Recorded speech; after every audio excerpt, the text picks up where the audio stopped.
I can't have you embarrassing me during this live stream. All right? They don't believe I'm the real Superman, okay? So we're going to do a little research. We're going to do a little studying. See this? I need you to be like him. If I have you as Crypto, it's done. I am considered the real one. So we're going to practice this now, my son. All right, Noah? You're the last dog of the House of 3C, and you need to drag me to safety. I could have a heart attack any day now. You've seen how many chins I've got now. This could happen, Nolan. So we're going to do this. We're going to prove to the world I am Superman. All right, you ready? We're doing this. I'm going to lay Yamcha pose, and you're going to take me home. All right? Let's get on the floor first. All right, good boy. All right, let's do this. All right, good. Right here, Noah. Right here. Come here. Good.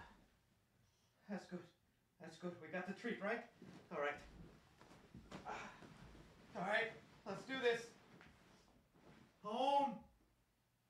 Take me home. Any day now, Noah. Take me home. You're supposed to take me home.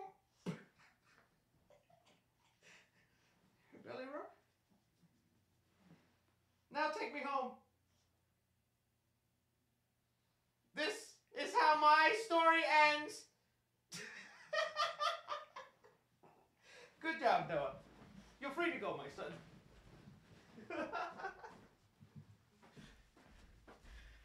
Well, at least I got the suit, right? I mean, that's close enough. I would have died there. The city would have been ruined. Nothing would have gone my way, but at least Noah would have laid there with me. He's not going to be a Crypto. You know I'm going to turn that into a cringy intro one of these days. But how are you beautiful people doing? I am so sorry for missing the Friday live stream. I was working on my Sonic 3 spoiler review. That took way longer to edit because I had so many awesome things to say about it. And this stream will be spoiler free. Although we'll talk some Sonic 4, spoiler free. And I'd like it if the chat stayed that way. But oh my goodness. Guys, we got so much to discuss here today. Some of the things we're going to be talking about here. Let me make sure I got all my topics right because you know me, I'll be adding topics last minute. All right, some of the things we'll be discussing here today, guys, is we're going to be talking about Jack Black and Paul Rudd. They revealed a little promo for their Anaconda reboot. We're going to look at that. We have our first look at Arnold Schwarzenegger coming back and doing a Christmas movie. Literally before this stream, they were playing Jingle All the Way, so got to talk about that. A Mummy reboot by Blumhouse. Are they going to cook or are they going to ruin it? Ghostbusters, the animated movie. It's going to Netflix, man. What does that mean? Spider-Verse. Apologies are definitely in order in the Spider Universe. And man, you thought that intro or my intros are cringy? This stuff is cringier. Sonic 4, gonna be talking about that. Spider-Man 4 news, and we're not done there. Obviously, I'm in my Superman attire. Just peep the fit, guys. I'm just not... Oh, sorry. This is why Edna Moan said no capes. It gets stuck to a chair. Look at that. It just came off. We got the suit. We got the fit. It's there. If I just got to put it back now. We're going to be talking about all that here with you guys. So let's get into it, man. How have you guys been? You guys been in, let me get this as I get this sorted back in. That's so embarrassing. How are you guys been? Did you guys go see Sonic 3 yet? Because to me, that movie was peak. I could not believe how awesome that was. And man, I had a crappy crowd. That intro I did for my Sonic 3 spoiler review had a kid talking the entire movie, man. I was like, bro, come on. And the dad did nothing. The dad was just letting little Jimmy run around. I do not want to be the a-hole who gets up and goes, can you control your kid at the kid movie that I paid money for as an adult to watch the kid movie? But oh, I was imagining choking that child. Laser beam eyes going Homelander. Look at me. Oh, dude. I wonder, I saw a lot of comments, you guys too, because Sonic is a kid's movie. There was a lot of kids in your audience, and, you know, some people take their 2-3-year-olds and they're not, you know, versed in proper theater etiquette, so their whole movie, they're like, Mommy, look, it's Sonic! Mom, it's Tails! It was definitely something. All right, so, As I do this, though, I do want to leave you guys with a couple of poses so the Reddit is fire at the end of this stream. So right before we get into topics, here we go. Photoshop this and we'll look this at the Reddit. So we'll get some classic poses going. Me at the top. If I stand too tall, then you just, you don't see me. So I got to squat a little. That's because I'm 7 foot. Remember that. Okay, let's do a little flyby. That's not even very convincing. Some heat vision. We gotta do the when the underwear rides up. That's how you do this suit. I swear. If I went into a grocery store and somebody was robbing it, I'd do something. He's robbing the store! That's exactly what I would have done. Okay, let's go back in now. Alright. Whew. Don't mind the belly and the gut, okay? The belly is part of the suit. That's where I pack all my kryptonite. Chris Kent.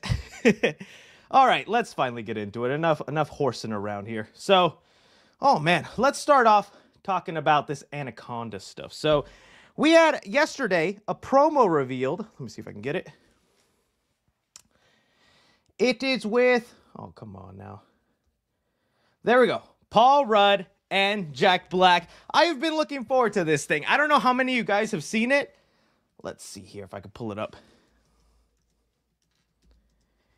What year did that movie come out? 1997, dang. It's a classic. It's a banger. But this movie here with Ice Cube, J-Lo, and I forget his name, but he was in Holes. He was the guy in Holes. And, well, this movie, it's fun. It's not a good movie by any means. The CGI is, like, so questionable, and they spawn off, like, 3 different movies, but it's kind of a guilty pleasure. I liked it. I enjoyed it, and now we have this new movie. Let me read you the plot first. It says, the film follows a group of friends facing midlife crisis who decide to go to the rainforest and remake their favorite movie from their youth, Anaconda. I'm trying to find the exact promo, though. Okay, here we go. Sony, do not copy strike me. This promo also got me excited because it feels like they will make it rated R. Because there was some jokes in here. I was like, Jack Black, I see what you was trying to do here. Where's this promo for the Minecraft movie? Don't copy strike me, Sony. I'll be pissed. Dude, you know what we should do? What? Promo. Let's shoot a promo right now on my phone. Hey, what's up, people? We're making a movie. I'm going to pause it every now and then just for that. But they're making a movie, all right? Guess what it is? Paul Rudd and Jack Black star in the Anaconda! Now, already, that's such a weird plot, I think. So this movie, Anaconda, exists in the Anaconda reboot universe. I'm guessing the Jack Black Ice Cube movie happened. These guys, they're in their 40s, 50s, and they're like, dude, we need to do something, man. Our life is boring. Let's buy tickets to the rainforest and remake Anaconda. Well, I don't know why that is what you would want to do. Buy a motorcycle, do what I do and wear a Superman suit and talk to 9-year-olds on the internet. That came out wrong. Okay, moving on. It might be the Anaconda. Is it? Whatever. There's gonna be a big fucking snake, and it's gonna rip. Said the F word. Said the F word. So already, we got an F word in there. This movie's rated R. Love that. You get scared? You want to laugh? You want to celebrate with your friends? Or maybe you're alone and sad and have... That's, yeah, alone and sad. That's definitely me. That's definitely me. About that. It's coming out on Christmas in 2025. 1 year from now. You're Christmas 2025. Sorry, I had to pause it so that way Sony doesn't copy strike me. gonna come In the theater. There, I just missed that joke. Look, there you go. You're gonna come In the theater. That came out wrong. It doesn't matter what I meant. There you heard from Jack Black. You're gonna come to Anaconda, come theaters 2025. Even the joke at the very end, I think this was definitely unscripted, and Jack Black totally meant something different, because look at Paul Rudd's face when he says this ending joke. No. It's in that room right there. They're about to feed it a donkey. Come on. he meant something different by that. Look at that. Look at Paul Rudd's face. Let's zoom in on that. Enhance and detail. That's less zoom in, but whatever. They're about to feed it a donkey. Come on.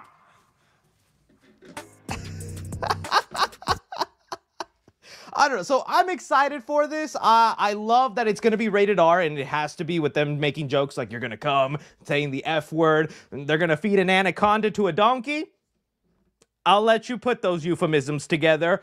Yeah, man, who wouldn't? I know Jack Black had a moment where everybody was hating on him because he was just constantly playing the character in video game movies, and then what happened at a concert and stuff.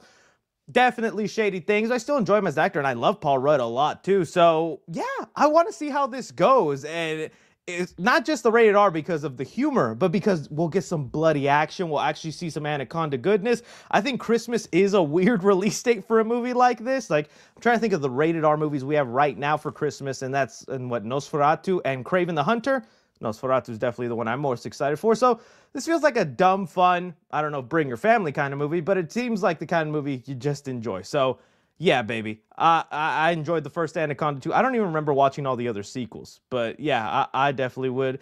And yeah, Paul Rudd has the other A24 movie. I did see that too, the Death of a Unicorn. That one was an interesting one, if you guys didn't see that one.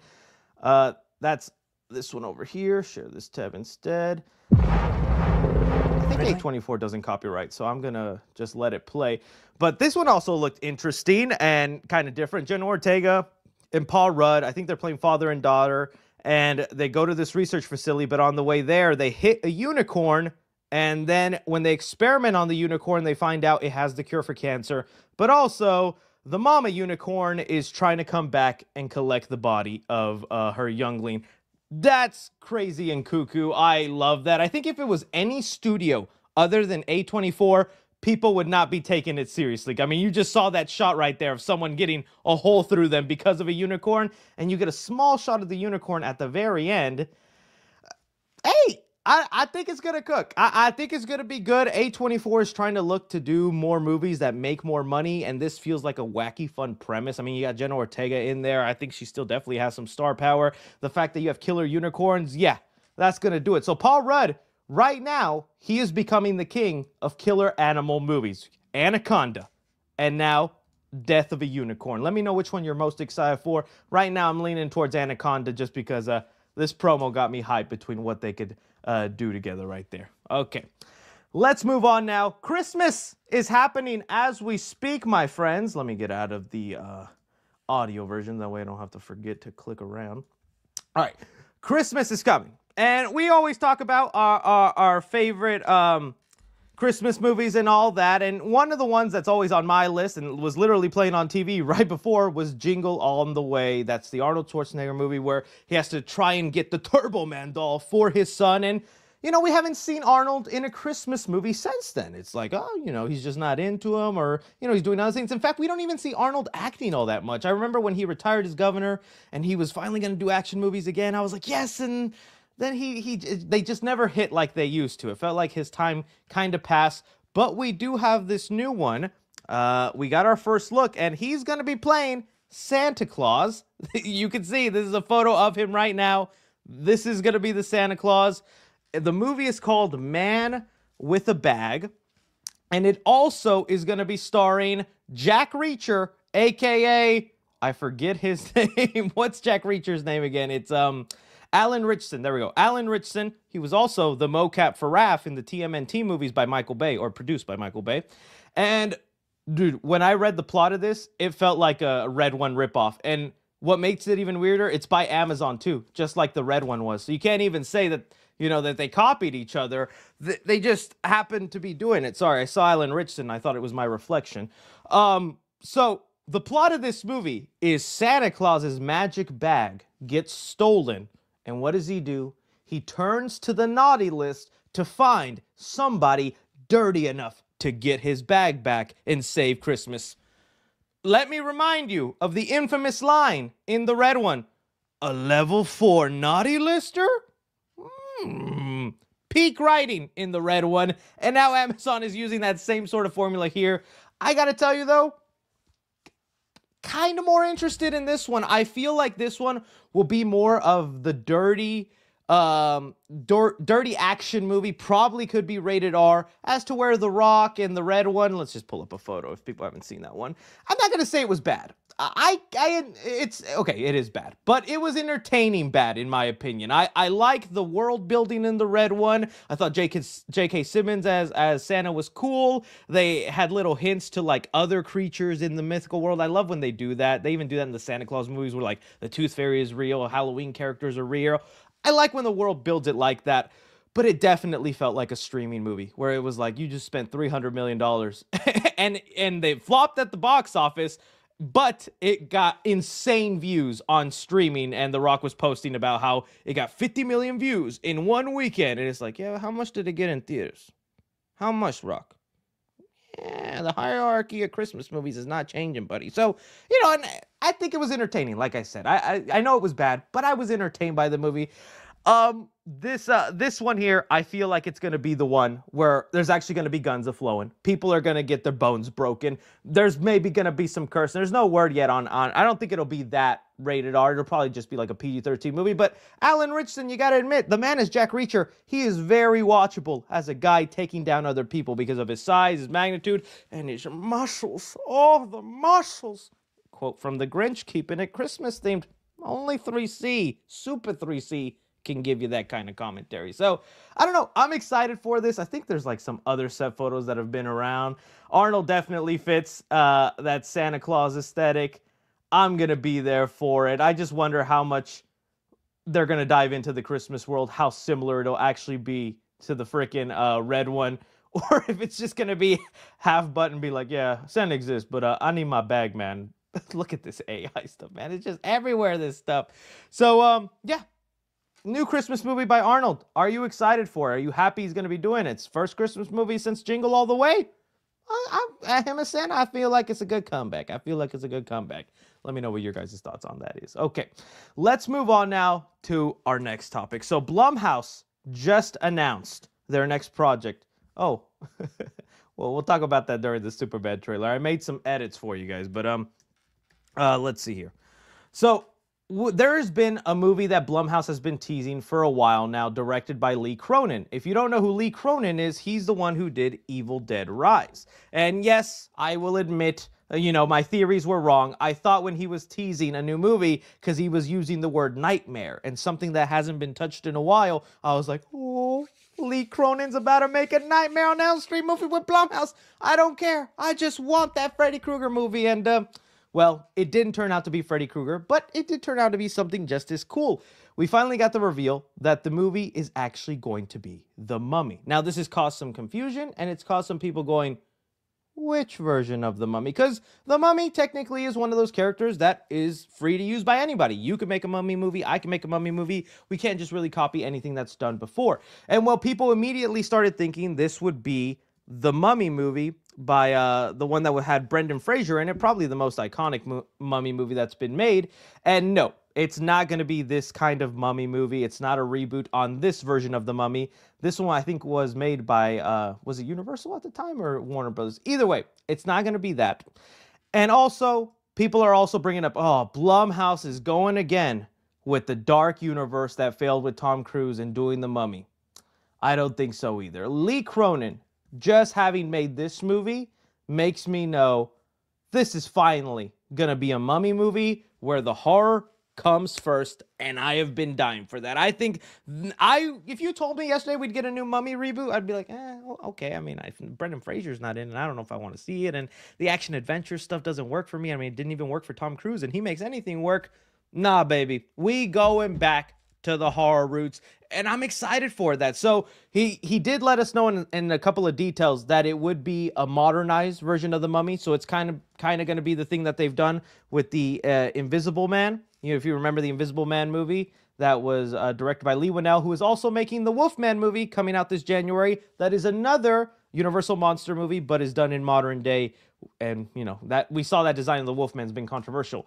I like this idea, man. It's been a long time since we've gotten horror Mummy. In fact, other than the Brendan Fraser version of The Mummy, the other version of The Mummy I actually like? I'm going to show my age right here. This version, and it's going to come out with a Disney Plus one. Get that out of my face. Okay. The Under Wraps Disney Channel movie.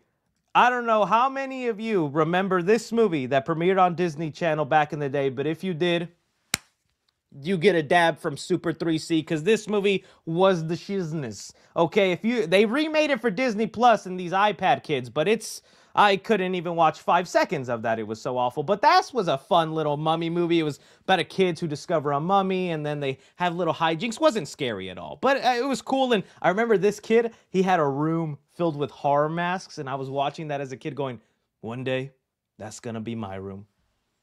Right there, baby. Got the horror masks up. I did it. Dreams do come true. But yeah, it has been a long time since we've gotten a horror version of The Mummy. And Lee Cronin, I think, is really great to do that. And I'm so curious about the modern version of this. Is it just going to be, archaeologists going to Egypt, finding a mummy, and it's just modern day and the mummy comes out? What would that be like? How much into the supernatural will they lean? Is it going to mimic any of like the mummy stuff that happened in the Brendan Fraser movies? I don't know. I know Blumhouse gets a lot of flack, but sometimes Blumhouse cooks, man. I know they produce stinkers, and it's starting to lean more where it's like 50-50 when you go into a Blumhouse movie. But I'll take a 50-50 flip of the coin. Lee Cronin, usually with a director, you can tell where it's going to go. And with Lee Cronin, I loved Evil Dead Rise. I thought that was great. I feel like this is going to be really good. So is some people saying like a horror Indiana Jones? Okay, yeah. Horror version of Mummy. That's like an oxymoron, right? Because it's like the Mummy should always be horror. But the Mummy has turned into an action adventure. Like that's why when people saw this, everyone thought it was the Brendan Fraser movie or they're starting the Dark Universe. No, get that out of your mind. They're not connecting the Mummy movie here with the Wolfman and Invisible Man. I think they already proved that's just not something you can do. You can't Marvel-fy these characters. That time has passed. Just let them be their own thing. And so, yeah, I'm excited for this. Someone said the Goosebumps Mummy. I don't remember that episode. I have to go back and watch that one. So, yeah, Blumhouse with Lee Cronin making The Mummy. It is by New Line Cinema also. I'm down, baby. I'm down for whatever that could be just to see a horror version of The Mummy come back because it's been way too long. Way too long. Speaking of something else, I got some bad news for us Ghostbuster fans. I don't know how many Ghostbusters there are nowadays. I remember like, freaking 10 years ago, Ghostbusters was a big deal. And now when a Ghostbuster movie comes out, the noise isn't there. The buzz isn't there. The new generation don't care. And, this year, which, a lot of us forgot, we had Ghostbusters Frozen Empire, which is still crazy to think this movie released this year because it feels already like it came out 2 years ago or something. And it didn't flop, but it also didn't make a bang. It like literally just made enough money to turn a little bit of profit and be okay to where they're thinking about making one more live action Ghostbuster movie. And I'll give it a shot. I mean, this movie wasn't awful, but it wasn't anything special like I remember Ghostbusters. The thing I had been waiting for and was wondering about was this Ghostbusters animated movie. I was like, they announced this thing. Lately, Sony has been cooking with the animated side when it comes to like Spider-Verse and all that. I'm like, maybe that's the best thing to do. That's how you get new Ghostbuster fans and build excitement for this franchise again, is through an animated movie. I'm thinking Transformers 1 killed this movie in a way. We all know the infamous story with Transformers 1 and the box office of this movie. Transformers is a billion-dollar franchise. And what I mean by that is this was a franchise where movies in the series made billions of dollars. Multiple of them have done that. But when they went animated, it did not do as great as they wanted. 129. There's still hope for a sequel, and then hopefully that sequel does a lot better. But I'm thinking this movie kind of fitting into that same category of Ghostbusters where there's older fans, grew up with it, used to be a big franchise. What if we go animated? Transformers 1 showed us. We might be headed for disaster. We might be headed for a flop. And so what did they decide to do? Instead, let's make the movie a streaming film, not a theater movie, and put it on Netflix. Now, there still could be a chance that the animated movie they announced is separate from this, and now we're getting 2 different Ghostbuster animated movies, but I kind of doubt that. I don't think that's going to end up being the case. I'm thinking they saw the Transformers 1 performance, and they were like, guys, it's just not smart for us to try and do the same thing, because if that's what happened to Transformers, look what happened to us. Our movies aren't even making the $1 billion anymore, or they never were, but still. I think, I guess that's fine. We'll see how that goes. Streaming does have the potential for the movie to be bigger and big. The only thing I hate about when movies go straight to streaming like this is their lifespan short. Their lifespan is done. This movie will become popular for 2 days, and then we will never talk about it again. There's so many movies where that happens. Of course, there's all that. Somebody like, don't be so pessimistic. I'm sorry, okay? I have been a fan of this franchise, but I'm just being honest, okay? That's just what happens. So this movie's going to come out, and I hope it's great. I hope it's amazing. But then after that, what's next? How do you also determine the success of that? Because Netflix is the one who holds all those analytics to themselves, and they're like, 1 million people watched the first 3 seconds, 4 minutes, and 2 of this movie, and that's such a specific analytic. What does that mean for other movies, you know? So, I don't know. I'm not trying to be as Debbie Downer. I'm sorry. I love the Ghostbuster franchise. I think it's awesome. I just kind of was wanting it to be revitalized for a new generation, keep the brand going and alive.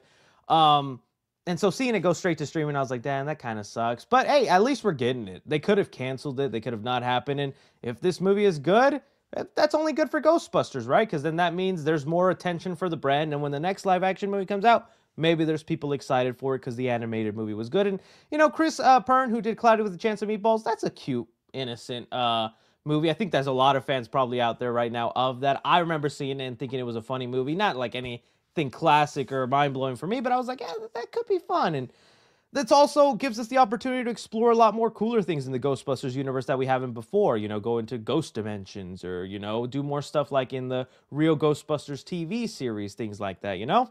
So, yeah, I mean, I'm thinking it could be good, but it's just sad that because of trends, they were like, yeah, it's going animated. So that's happening. I want to know from you guys, are you happy with this? What would you like to see from it? Leave it all down below. That was for the clip channel, okay? I did that for the clip. And we're not done with the live. We got so much to talk about. Okay, let's go on to our next thing. All right, it's time to get cringy. It's time to get cringy. You ready, guys? This is going to be a hard one. This is going to be a hard one. Spider-Verse, baby. Oh, man. The things going on in this world. Now, I want to start this by saying we usually do not talk about celebrity gossip or things like this on the channel, but every now and then, celebrity gossip or things like that, outside drama, will peep into the movie news where it could affect the movie itself. So we're all waiting for Spider-Man Beyond the Spider-Verse. I'm waiting. Like, the cliffhanger at the end of Across the Spider-Verse made me go, dude, bring this movie to me now. And it's been nothing but like kind of sad updates, right? Because they delay the movie. In fact, the movie doesn't even have a release date right now. We just got announced directors being attached to the movie, and we're like, dang, so how far along are they? Actors talking about they haven't even recorded their lines. We're like, dude, we're not getting this movie for years. Now, there is a new speed bump that I think they are seriously going to have a discussion about do we do anything or do we ignore it and hope the problem goes away? What I'm talking about here is the voice actor for Miles Morales, Shameik Moore, who I had a really unfortunate interaction with at a Comic-Con. I've told this story before, but just because the topic is being cringy, let me tell you that quick story. I saw Shameik Moore at a Dallas Comic-Con. I was turning the corner. He, I guess, went to the bathroom or something. I was starstruck because it's a celebrity. It's a person in movies I like, Spider-Man. And I knew because he was walking, I couldn't stop and take a picture because he has to go back to his booth. So I panicked, and the only thing I did is I looked at him and I went, Shameik! And that has haunted me for so many nights. I don't know why I put a black power fist in the air because my brain saw black man. So I said, you know, not proud of it. Not proud of it. I don't know why I did Shameik. I could have done a high five. I could have extended my hand out. It was one of my cringiest celebrity interactions, and he was just cool about it. He was like, hey, and then he kept walking. But I was standing there going, Shameik. So there we go, man. I'm about to, you know, roast on Shameik, so I got to show you I'm not perfect either, right? So that was my interaction with Shameik at a Dallas Comic-Con. But okay, the things that have been going on is it all started first with a little playful hazing towards Shameik because of the Haley Steinfeld situation, right? We all saw this. There's been several videos that I don't want to play because they're just so cringy, but you've seen them, where Shameik is doing interviews with his co-star Haley Steinfeld, who voices Gwen, and he's clearly flirting with her, and Haley is just kind of laughing it off, joking. It's like that. I mean, it's like, okay, we get it. She's a very pretty girl. You can't help yourself, fine. But everybody made fun of him because history has shown Spider-Man usually dates his co-stars. You know, Tobey Maguire dated Kristen Dunst, Andrew Garfield with Emma Stone, and obviously Tom Holland wins Zendaya. And we're like, dang, he really really is the anomaly, the one Spider-Man actor who never dated his co-star. And the crash out got worse whenever her engagement got announced, right? And then there was this tweet he put out at the exact same time. In fact, here you go. It got announced, Haley Steinfeld engagement to Josh Allen, and then he was like, there's still more people to meet, more opportunities to come, and more chances to try, live, learn, apply. And we're like, dude, come on, man. Did you even have a chance? Don't do this. And he says it was a coincidence. It didn't matter. But, dude, the timing was crazy. And that's all it was. It was just funny, hazy. And it was like, pointing and laughing a little bit. But we're like, at the end of the day, he's still Miles Morales. He's still all this. So let's let him be. It got worse. So he then tweeted out a couple of days ago this tweet with the actress from Spider-Man Homecoming. I'm trying to find the exact tweet. In fact, Discussing Films has it. So let me just pull that up. He tweeted out, if you remember the actress. No, wait, is there no update? Oh, okay, sorry. I thought there was some groundbreaking update right there, but we already knew that. We're ahead of the story. Okay, he tweeted this photo with the actress from Spider-Man Homecoming. You guys might remember her. She was the one that Peter had a love interest in and was wanting to go to the dance with before MJ, Zendaya's character. What was her name? Liz? Liz. There we go. Liz. And he posted a photo with her, and that, for a second, was redeeming all the hate and bullying he was getting online, because we were like, oh, Shameik, we didn't see your game. Oh, he eventually did get with an actress in a Spider-Man movie. It's a canon event. It's happening. People were like, oh, they were actually, bumping him. We're like, hey, bro, I see you. What we found out, the context of this photo, oh, man, it's about to get bad, guys. So I do have to at least play this video that the actress herself had to put out in response, because she was being tagged in a whole bunch of stuff she did not want to be tagged in. And, well, let's just listen, fam. Hey, so I never talk on this thing. And oh, shit. I was trying to put it faster because she's a bit of a slow talker. Camera on this app. I'm a really private person, so I don't really like to talk about my relationships publicly or anything really personal publicly, to be honest. But I keep seeing all these videos that I'm being tagged in with another actor, and people speculating what that is. It's really annoying me because I'm literally engaged. She's engaged. And that's not to Shameik. And, I'm in Hollywood. I get it. People do PR stunts, whatever. People like to get attention. But when he first posted that video, a friend sent it to me. It was like, did you know that he put this up? And I was like, no, because that was taken a year ago at a party. When somebody asked us to take photos together, and I guess somebody was filming it. And not sure why you would post that now. And so I texted him. We're not close. Like, I know him just from around. And I texted him, hey, can you take this down? And I'm not sure why you would post that. And he didn't. Also, I'm literally getting married, and I don't like this insinuation that there's something going on between us, if that was your intention. And it's still up. Which is fucking weird. You're a fucking weirdo. I'm sorry. You're a fucking weirdo. And I'm fucking annoyed. So I just wanted to say something because...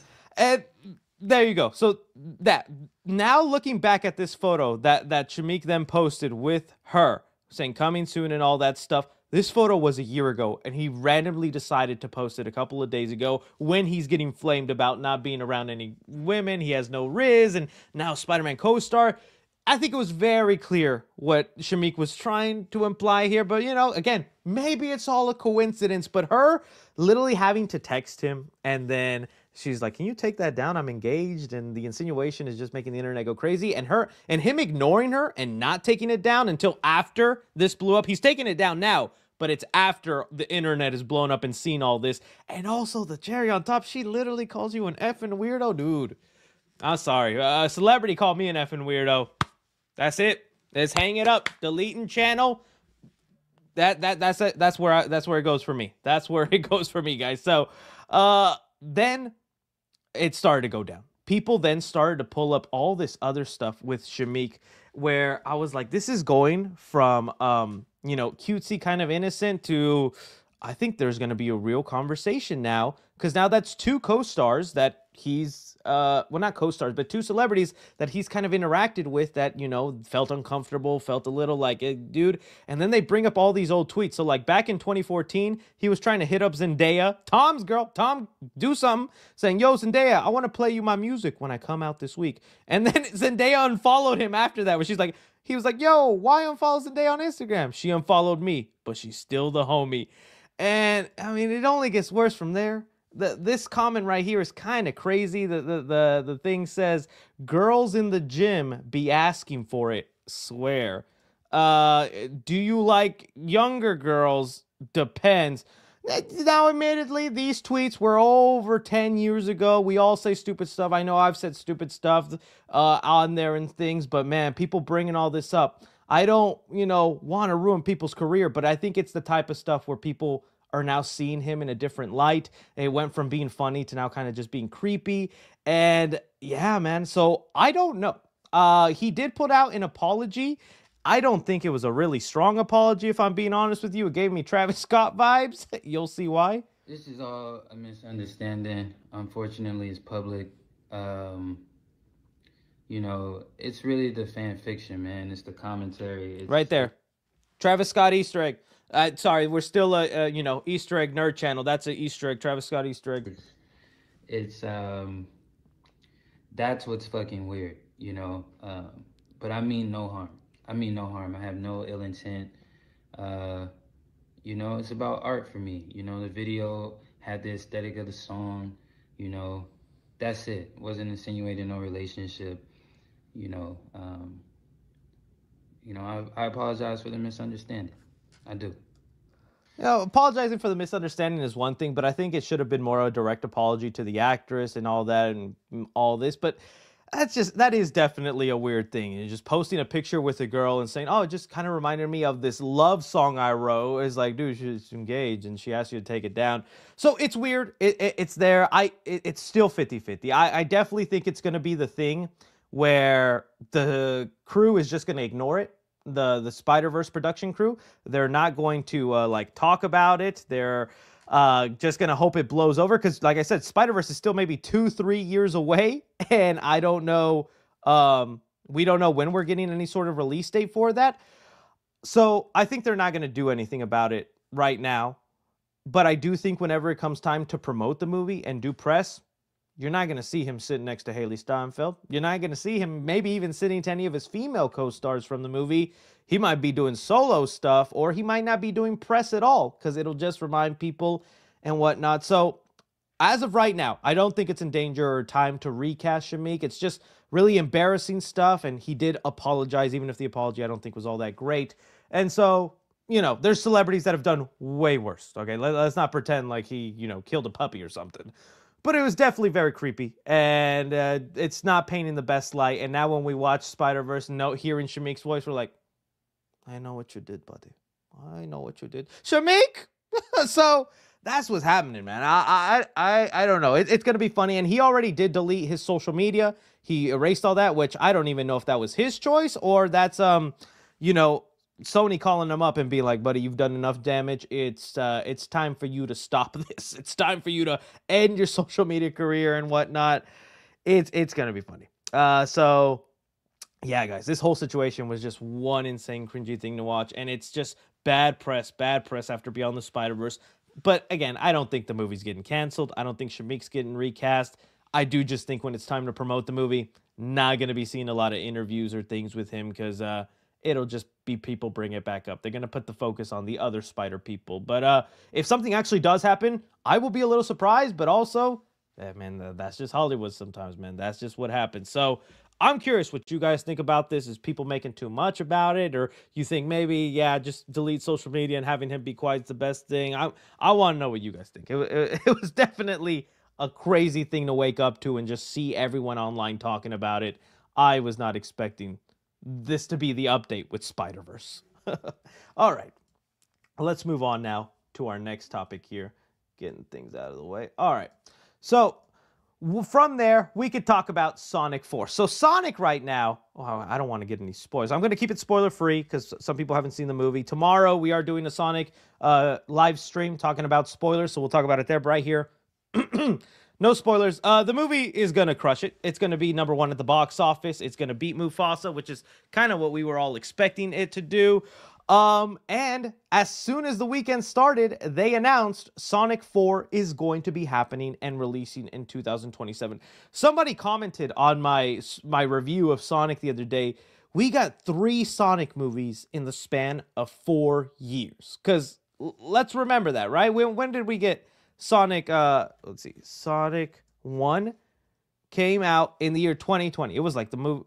Dude, if COVID just hit a little sooner, we would not have this franchise, dude, because this first movie would have suffered. Sonic was literally one of the last movies before people were getting scared to go to the theaters because of COVID. Like, dude, it was this close to this franchise being ending. So many things put it on the chopping block, from the Meow design to the pandemic, all this. But anyways, we had that, and oh, cool, look, right when you search Sonic movie, my video's right there. Hey, that's cool. All right, but in the span of 4 years, 3 Sonic movies. That's a quick turnaround, dude. That is nice that they just had that machine running, dude. That's almost 1 movie a year, and they got progressively better. Sonic 3 right now is my favorite of the bunch, and I thought they did some really cool things, and the tease at the end for what they'll do for 4, yes, baby, give it to me now. I want to see that movie so bad. But there are some things we got to talk about with this. Is this the right way to go? Because they're building the cinematic universe. What else is next after Sonic 4? You know, there was talks about a Shadow TV series, you know, and there was other articles saying Shadow could get a movie or TV show. All right, I lean towards the movie, so that's one way. But we also got to talk about other characters. Is Knuckles going to get a season 2? Is Tails going to get his own show? Or will they just branch off and do completely new characters like the Chaotix? I would love to see the Chaotix and the detective team do their own things. Chaotix. Let me see, Knuckles and the Chaotix. You know, I think it'd be cool if we got like a little show with them to get. That'd be so cool to get involved with. There's no hint of that in Sonic 3, by the way. That's just me bringing that up. But, you know, the cinematic universe, now that we're in that era, and we're definitely there, we got to make sure we don't fall into the MCU trap. I think the MCU is still doing fine and stuff, but there were things that, like, held people back. And, you know, watching Sonic 3, it reminded me of times when I was watching the MCU and it was still amazing. When it was still, like, got you so hyped. Like, when you saw the Hulkbuster versus the Hulk for the first time, you had to be there for that. Like, fans never thought we would see the Hulkbuster and the Hulk fight, and moments like that are just felt throughout Sonic 3. Can they keep that momentum, or will it become a thing when, you know, a new character is introduced or a new thing happens, it's not that exciting anymore? Like, that little magic is a little bit gone. Like, we just got the announcement of, like Ultron could be coming back in the new Vision series, right? Pretty cool. I think 5 years ago you said Ultron's coming back. Fans would have gone crazy. Now it's just kind of like all right, we'll see how that goes. What are the things that Sonic 4 can avoid, or the Sonic franchise can avoid, to keep this momentum going, to keep going higher and having fun? I said, you know, the humor could be the downfall. We don't know if Jim Carrey's going to come back a 4th time. I highly doubt it. Jim Carrey barely does sequels. The fact that we got 3, I think, was a miracle. So I do kind of think, you know, 4 is going to be the first movie without Jim Carrey in it. How is that going to feel? What is a movie without Robotnik and Jim Carrey's presence? Because, dude, he carries most of the movies, in my opinion. That's because I'm a big Jim Carrey fan. But are we going to feel the loss of Jim Carrey in the franchise if he doesn't return? If he does, well, that's awesome. Could Agent Stone fill in that gap? You know, would we want to see Agent Stone go bald and fill that in like that? I've seen already some fan edits of people, like, making Agent Stone go bald. That would be funny. It reminds me of, like, the ending. I don't know if you guys remember Austin Powers. Let's see. Ending.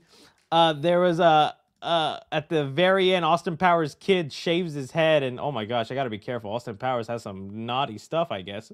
But anyways, Seth Green. Let me type in Seth Green. Maybe that'll help out. But I always thought that was a funny ending as a kid, where, like, the kid takes up the mantle of the dad, shaves his head. Low-key, if Agent Stone becomes the new Robotnik and takes the place of that, dude, I would love that. I'd love Agent Stone to kind of be the new Robotnik. Robotnik 2. That would be so kind of funny to me. So, I don't know. I'm just happy it's happening. 2027. That's a lot quicker than I thought. It's really not that far away. We're literally about to enter 2025. So, it's only going to be a 2-year wait. To me, is it a 2-year? 25, 26, 20? Oh, no, it is 3 years. Chris, you can't do math. Oh, I thought it was 2 years. Oh. But you know what? At the same time, maybe that's good. You know, we had a steady gap in between each movie, is about 2 years. 3-year gap is maybe the right way to go. We're going to start a new trilogy. 4, 5, and 6. I think they're definitely headed that way. Producers talked about, you know, in 5 and 6, it feeling like Avengers Endgame, where they want to have portals open and tons of characters everywhere. The main thing I want is for us to travel other planets. I think that's what it's time for. We've done all we can on Earth. It's like, how much more can we do here? Let's go to Green Hills. Let's go to these places. You know, remember in the opening of Sonic 2, Knuckles shows up with a couple of, like, lizard guards? What them lizards about? Can we find out more about them lizards? I'd like to know. So, yeah, 2 years and 3 months. Yeah, it's still pretty. Because you got to do all of 2025. All of 2020, whatchamacallit, 6. And then, yeah, I guess 2 years, 3 months. I guess you're right, since in the spring, so maybe like in the March and whatnot.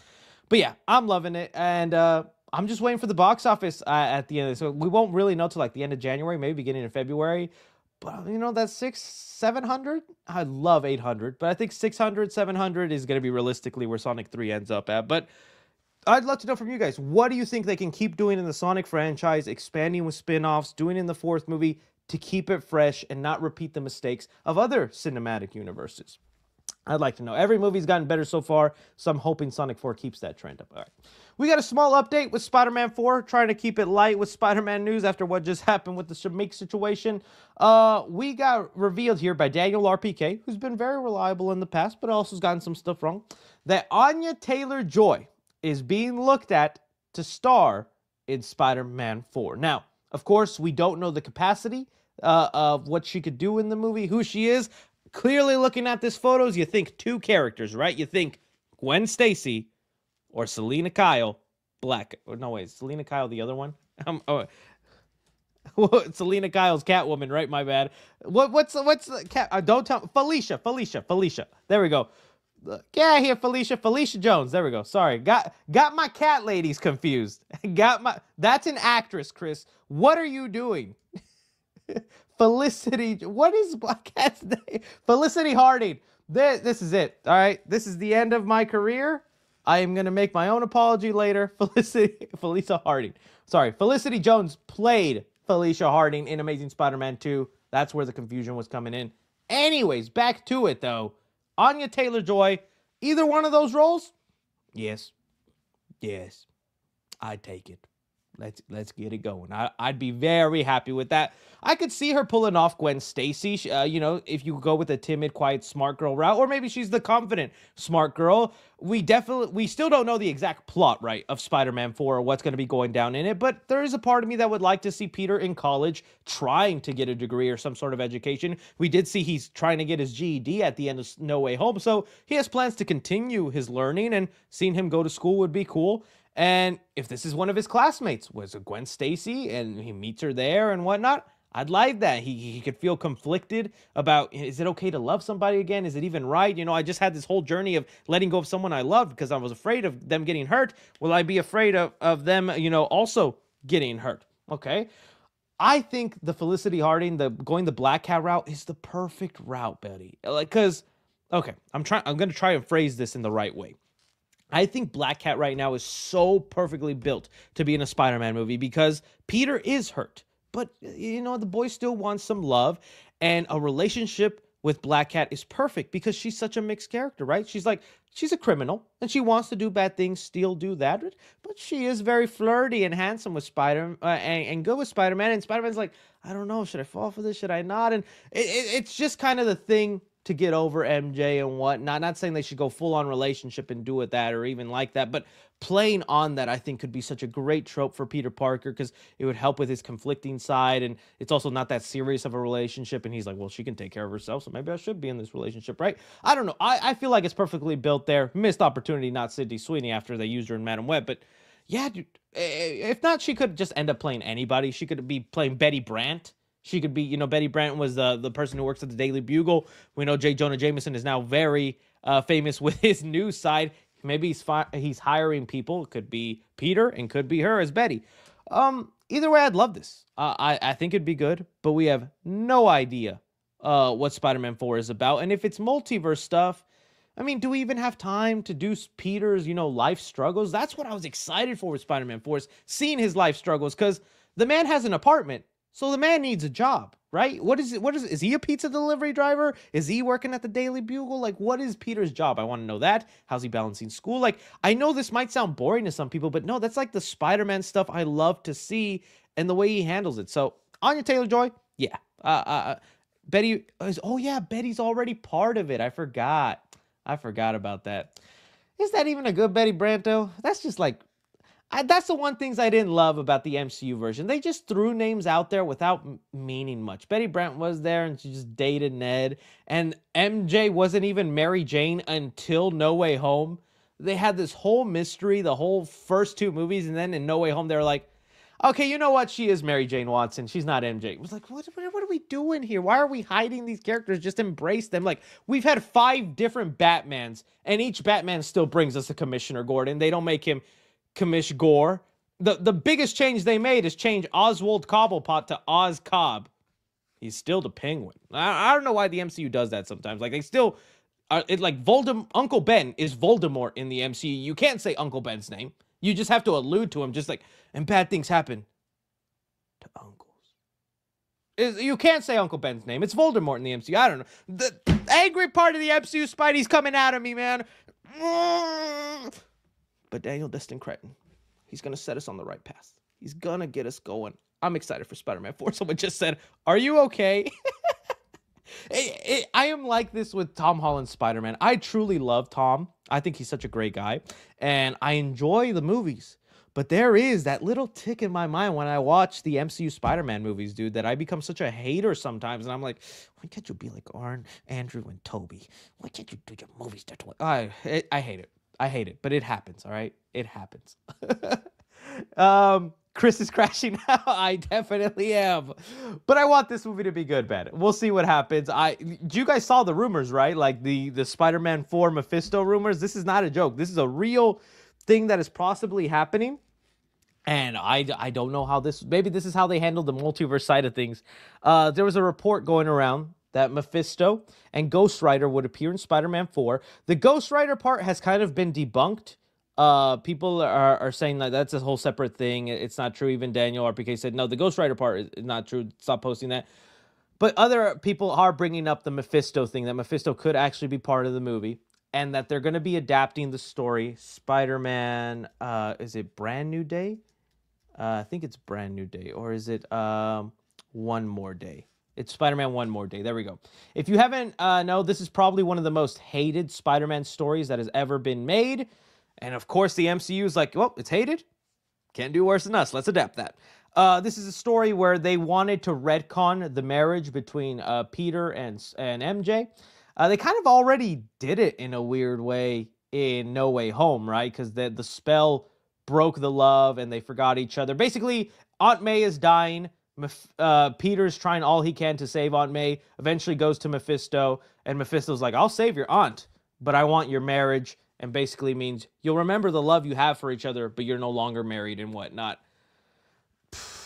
And along with that, Mephisto also shows Spider-Man the possibilities of his future. So he shows him like a daughter he could have had with MJ, shows him, you know, what it would have been like if he stayed married to her and all this. That could honestly explain the multiverse elements of this movie, because Mephisto would be like... Because Spider-Man is depressed right now. He's like, maybe I shouldn't have given up MJ. Maybe I shouldn't have given up Ned. Maybe I should have just done all this. Mephisto could come to him and be like, let me show you what would have happened. And that's how you can maybe include a Toby story. Like, this is a future if you stayed as Peter and married MJ. There's the Toby. Andrew, here's a story if you continued and your girlfriend dies. That's Andrew. You know, things like that. I don't know if I'd love that. I'd rather it be a street level. I agree. But yeah, there was just things going around where that made sense, because the rumored title for Spider-Man 4, some were saying, and I don't believe it right now, but it was called Brand New Day. And it was like, okay, that really does hit with like the One More Day storyline. So we'll see, guys. I still don't know. But Anya Taylor-Joy joining the movie, I think that's good news. Okay, moving on. Thank you, Speed. Let's get on to our next topic. All right, now it's time to talk Superman, baby. Ooh, it has been over 24 hours, I think 48 hours now, that the Superman trailer has hit online. And guys, I was nervous about this, okay? We're going to talk about the impact of the trailer, how much it's done, all this kind of stuff. I was very nervous for the reactions people would have because I want to give this movie a chance. James Gunn hasn't given me a bad movie yet, so I'm like, this should be good, right? That's the only reason. And yeah, man, I spent $150 for this dang outfit and my chonies. Get you some underwear, Superman ASMR there.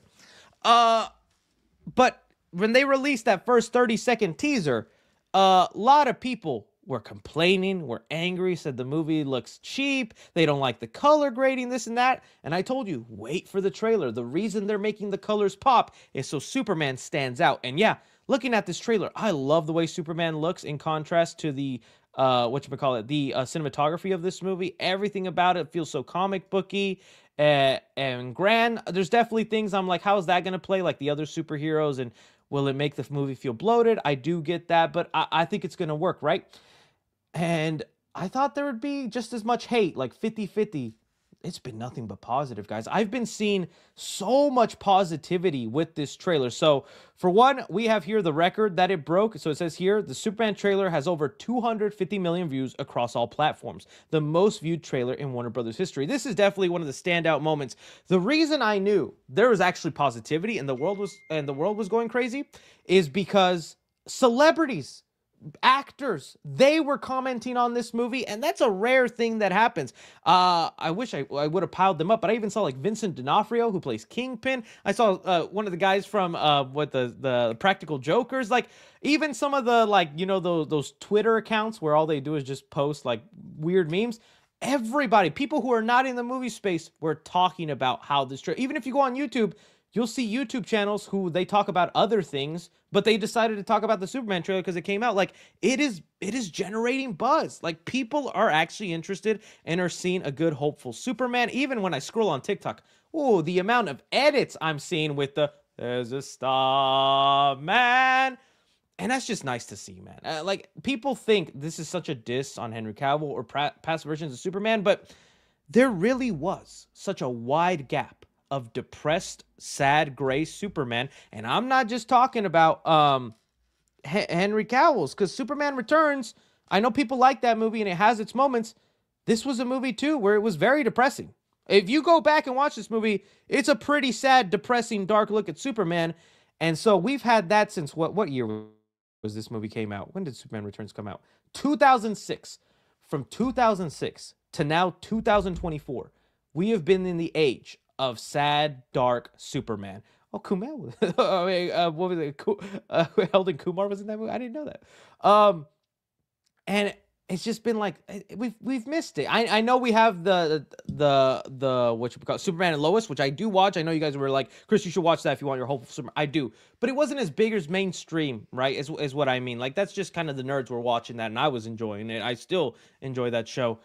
It was just kind of nice to see people actually hopeful, excited, looking forward, and seeing people outside of the movie space comment on this and talk about it. Now, there was a comparison chart of how it did compared to other big trailers. So we have movies here like Spider-Man No Way Home, Deadpool Wolverine, and Avengers Endgame. And comparatively, Superman is number 4.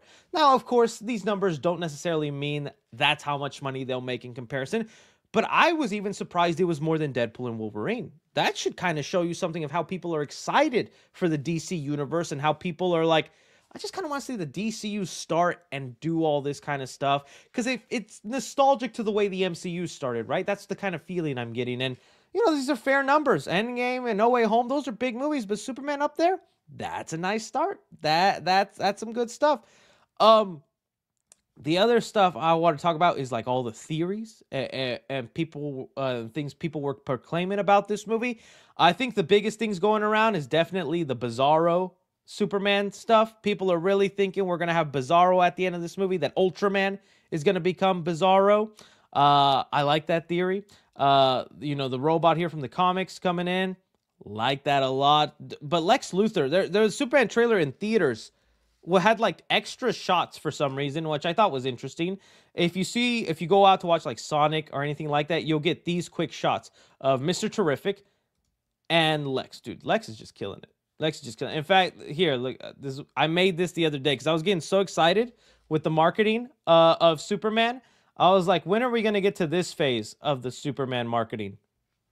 You know it's coming. Give it 6-8 months. You're gonna be walking down Wallyville, and then you're like, super Oreos, super stuffed Oreos. You're gonna have some crypto pedigree there, and I'm very proud of this Gillette one. I don't know why. I was literally laying in bed, and I just decided to make these for funsies. And dude, hire me, marketing. I just did this Gillette one. Lex Steel holding the razor, perfectly clean cut. Yep. When this level of the marketing hits, it's going to be crazy. And I think they're going to do a big, gigantic marketing push for this movie. They're seeing people are liking it, are excited for it. Ooh, we could get a Superman burger, a Superman this, a Superman that. It's going to go crazy. It's going to be fun marketing. And we also even have GIFs coming around. People also talking about there's already the ongoing joke, which is like the first time in Superman history this has been an ongoing joke. People actually are like, this really is good job. Clark Kent and Superman look very different from each other. And so I've been seeing a bunch of memes of people going, why is there that random guy next to Superman? What does that mean? It's just been funny stuff. And it's just the kind of things. I know there's still the people angry and dislike it. And I know not all Snyder fans are the ones disliking this new Superman. There's some people who were excited for this and were like, I'm just still not behind the suit. Even though it looks fantastic. I mean, the suit looks fantastic on me. It's going to look fantastic on Cornswear, right? Let's get to that. So it's just been nice to see the impact of this movie actually be good. Because I thought it was going to be misery. I thought it was going to be so much despair and anger. I feel like it was smart then to put out those 30 seconds of that Superman trailer. So you get the complaining all out of the way the first day, and the next day is nothing but fun, baby. It's nothing but fun. If I want to bring up any other last minute things from the trailer that I had to talk about. So I already talked about the Ultraman thing that people are wondering. People are loving crypto as well. Like you just saw the beginning of this stream. I try to recreate this and my dog let me die. My dog let me die. But it's okay. I'll get my crypto eventually. No, I love Noah. He's the best boy. I guess there's more people have been speculating with the kaiju in this movie, so we get to see the kaiju, right? And people brought up a great thing that I never really realized with Metropolis, right? You see Batman and you see Metropolis. People always point out, well, I'd rather live in Metropolis because that place is actually clean, it's cut, it's got Superman, there's no crime. In Gotham, it looks scary and dark there. The trade-off between living in Metropolis or Gotham is that in Gotham, yeah, you'll have a guy dressed like a clown or a guy leaving riddles, poisoning the water supply, or robbing a bank.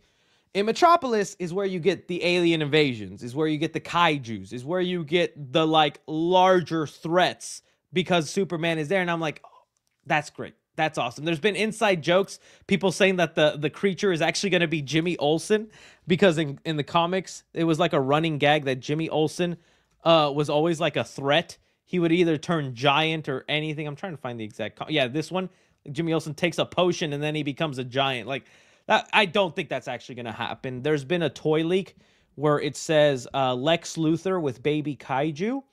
So it makes people think that maybe this is a genetic experiment that Lex Luthor is working on. I think he's going to be very interested in Kryptonian genetics, because if Ultraman in this movie ends up becoming a Superman clone like we're all thinking, well, maybe this is another thing that whatchamacallit, that Lex Luthor was working on, right? Is making clones and whatnot of Superman, and then he ended up making this monster. I also saw another great theory that I was like, dude, if this happens, that probably would work. People were saying, because this happens in the comics, Lex Luthor likes to, bash Superman's reputation. What if after this fight, and we saw Superman in this glass, which I love that shot where he's like beating through, let me see if I can find the exact shot, where Superman is in glass right here, stuck and imprisoned. People are saying, what if while Superman is imprisoned and stuck, Lex Luthor then puts Ultraman in a Superman costume and has Superman do bad things around the city to ruin his reputation? That is stuff that actually happens in the comics. Lex Luthor would actually do that. He is like fed propaganda to Metropolis that Kryptonians were like, colonizing planets and were these big evil aliens. I can see him doing that kind of stuff. That would be kind of cool, and they would play into the evil Superman trope. So I don't know. I'm there, man. Lex, generational hater. It's been nice to see people be happy with all this. I'm curious about you guys, about the reception. If you show, like, this is a trailer that you show family members. Like, this is a trailer that your dad probably texted you going, did you see the Superman trailer? I know my dad called me up. He was like, I saw your video. Gotta lay off the food, Chris. Yes, papi. I know, papi. Okay, papi. También te quiero, papi. Okay. Bye, papi. That's how that conversation went. So I want to know for you guys, your impact and what you think of this trailer, all these theories, let me know. But continuing with the DC universe, there is an ongoing rumor going around with the Batman that I thought was BS. I still say take it with a grain of salt, but every day these rumors are growing larger and larger. They're getting harder to ignore. There are serious rumors coming from actual reliable people I trust, that the Batman, Robert Pattinson's movie, could actually be merged together into the DCU. There's so many, edits and whatnot of Superman and Batman getting edited together, and they just look like they fit each other's universes perfectly. Like, see here? Like, honestly, if this ends up happening, we're going to talk about where these reports are coming from and whatnot, but if this ended up happening, I think it works. These universes look like they could fit to each other. I would love this version of Batman next to this version of Superman, and the way their Gotham looks compared to their Metropolis, it feels like they could live in the same world. So I would honestly be a little happy. There are some negatives to it, but we'll see. Anyways, so the rumor was first started with the Clayface movie. So we already know the Clayface movie is set in the DCU, and even James Gunn already commented on the Clayface thing. That makes me think, okay, he's being coy about it. Clayface, DCU. Where this, the Clayface movie is set in the DCU, but it is being produced by Matt Reeves. And when that came out, there was a lot of other people making mentions that we're going to find out soon that Matt Reeves, what the heck? People using me as memes now? That's nice to see. But people were bringing up how pretty soon we're going to find out how Matt Reeves is way more attached to the DCU Batman than we let on. John Campea was one of the first people to say it. I'm trying to find the exact clip, but if I can't find it, he did say, and John Campea, since he's in Hollywood and knows people, he is familiar with some stuff, and he's not usually a scooper, but when he does scoop, don't forget the No Way Home leaks, the John Campea No Way Home leaks, the look at Tobey Maguire's dick. He said in a video, he was like, I can't say much, but you're going to find out soon that Matt Reeves is more attached to the DCU than you think. And we were like, what? What do you mean? And him producing the Clayface movie definitely was a step in that direction, where Matt Reeves is producing it, although it's DCU. And James Gunn did say this about this, where James Gunn, when asked if he is worried about Clayface movie being only 1 month away from the Batman Part 2, he said, well, I mean, Clayface is in the DCU, so it doesn't matter. Kind of putting, again, to rest those rumors and us giving a side eye to James Gunn about, okay, this is him implying again, Batman's not joining the DCU. But then we had this. All right, let me pull up Batman, Boba. Let's see. Boba Talks, guys. If you guys know Boba Talks, really great creator. He had a bit of an inside scoop where I do believe him. I'm trying to find the exact quote. I hate that I can't. Just give me a second, guys. Man. Batman, Boba. I'll skip all this whenever I find it on the Clippy channel. Let me see if I can get it.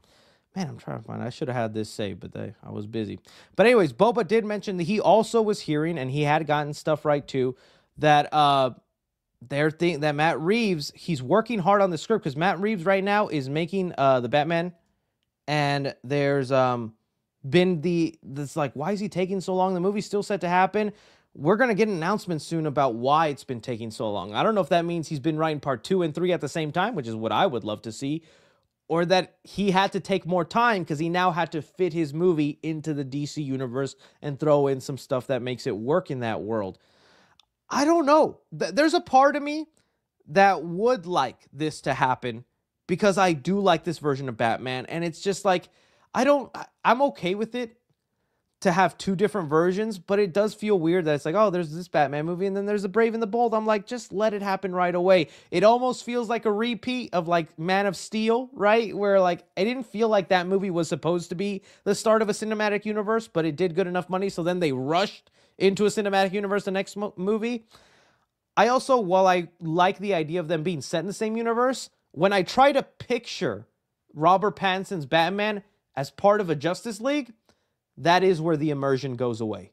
That is where the immersion makes me go, I don't know if I could picture that. I could picture a movie where they do like a World's Finest, which was a movie I bet you James Gunn wants to make. World's Finest is usually like the name that they give whenever Batman and Superman team up in a comic. Batman vs. Superman, World's Finest. I could definitely see a World's Finest movie with Superman and Robert Pattinson's Batman. But I do find it hard to picture this version of Batman with a Justice League in the Watchtower, talking to the Flash, talking to Martian Manhunter. That's where I'm like, okay, yeah, that doesn't work all that well. That does feel a little off. And freaking James Gunn is leading to that. He wants to have a Bat family. He wants all this stuff. So it's like, yeah, it's crazy. So we'll find out, but it's interesting. What we could find out is maybe Matt Reeves is more involved in DCU Batman, but he's still not going to merge his world. He'll just be a producer on other movies in the DCU, kind of like he was a producer on the cartoon, the new animated Batman series, Cape Crusader. People still, think that Andy Muschietti will be fired from Brave and the Bold. I don't know if that'll happen, but it has been kind of quiet lately. Not a lot of movement there, and we're like, when's that movie happening? So we'll see. There's definitely some ups and downs with this being the case, and more people brought it up. I'm trying to think of, I think Jeff Snyder, who I don't like. You guys know I think he's a little bit of a weirdo, but you can't deny when Jeff sometimes gets stuff right. Let's see here. Batman, Jeff Snyder. I could never pull up the tweets I want to see, but he was another person reporting that, that they could be bringing in Batman into the DCU. And I want to know. I want to know what you guys think. Is that something you would actually want to see happen? Is that something that you think could work? Do you see Robert Pattinson? I could see him next to David Cornsworth Superman, not going to lie. I don't know if I see him next to a Flash, a Wonder Woman, all that. That's where I'm like, it's a little hard to picture, So, you guys let me know. Okay. All right. It's time to see these super edits on the Reddit. And then we're going to get into your viewer submitted questions, buddy. Let's get this chest bumper going. Okay. We got a person right here just saying, remember when y'all were hating on the Batman saying, why did they cast Twilight actor? He's not serious. And now y'all are hating on the... I mean, it happens every time. But yeah, it's a cycle we go through. Sometimes it's right. Sometimes it's wrong. It always depends on how it's done in the movie, for sure. All right. Chris probably has it. I got that. I got that super stuffed. Got it right here. That's super stuff. On sale, $3.99. We talked about this. What a man. That's getting a like. You want this Superman body, all right? This body is only by the finest of people. All right? Oh, God. Let me get the sound down. Please don't let it be copyrighted. Let's see what this had to say on the Reddit. All right. If I went into a grocery store and somebody was robbing it, I'd do something. He's robbing the store. That video was wild. That side video you put up, come on, man. 3 CPAC. Hey. Never mind. I can see this version of Superman next in the Justice League. This version of Superman, yep, he can be there. Batman respects this version of Superman. I'll tell you that. Never had a BVS with this version of Superman. That's a leader. That's pretty good. I like that. The Daily Planet. Made me die hard. Oh, yeah. The Travis Scott Easter egg, guys. The lore continues crazy. Oh, my. Take me home. Take me home. My dog just did not want to take me home, man. Really, bro? Now take me home. You're supposed to take me home. Perfection. The good ending where Noah doesn't let me die. That was good. You're supposed to take me home. I like that. That was really good. Oh. Guilty. What can I say? She entered my fortress of solitude. I didn't invite her in. She came in. She came in. We just talked about that. Shaggy Knuckle. What's up, brother? I didn't say brother. Brother is crazy. If I did that, would not have shared that story. But man, that Comic-Con interaction, it haunts me. It haunts me, man. It haunts me. Oh, yeah. Dude, that kid at my Sonic 3 screening. Send him to the moon. The popcorn buckets. Oh, yeah. I would have defeated Shadow. Shadow would have been nothing to me. Happy birthday, Shadow. You got a little cone on there. Oh. Thank you for giving Noah a cape. I love Noah. My friend always tells me Noah looks like a dog with human eyes. And yeah, I definitely, that's why that kid makes me laugh so freaking hard, man. He's so funny. Nice. Oh, hey, he took me home. Took me home. The super toilet. Make that your wallpaper, guys. Right there. Saving the day. One doggy treat at a time. He's robbing the store!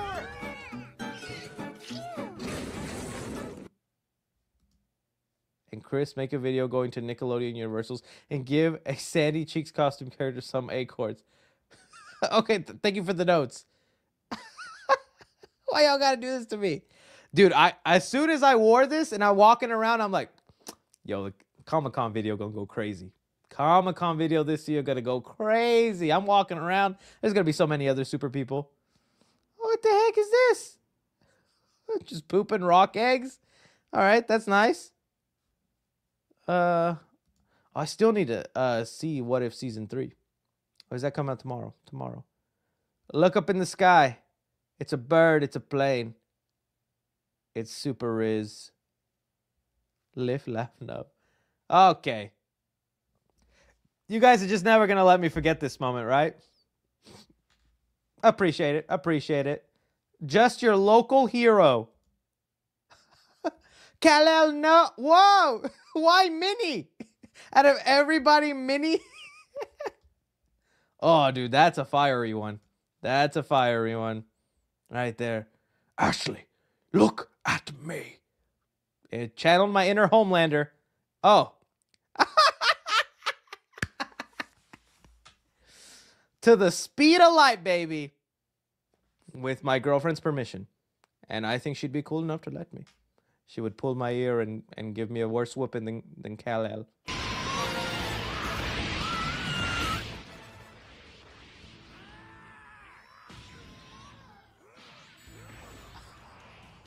Right there, man. I had to do it. That kid was causing me issues. When the music why is this in here? I don't like the way my face looks on Chris Pratt. Two Chris's do not mesh together the way you would like them to. Super 3C saving the day. I'm here to save the day with the help of my super wee wee. Batman, we need to send this man to prison. Thank you, Batman. Baby oil, baby oil. Oh, what the heck? What is going on? The Turbo Man doll. Oh, just all the topics from today's video in one. That should be the thumbnail for the stream. Oh yeah, there was a Craven doll released in Mexico for some reason. Instead of a popcorn bucket, what the heck? They got Craven dolls. This is not fake. This is real. If you're in Mexico and you want a Craven doll with your movie, there you go, buddy.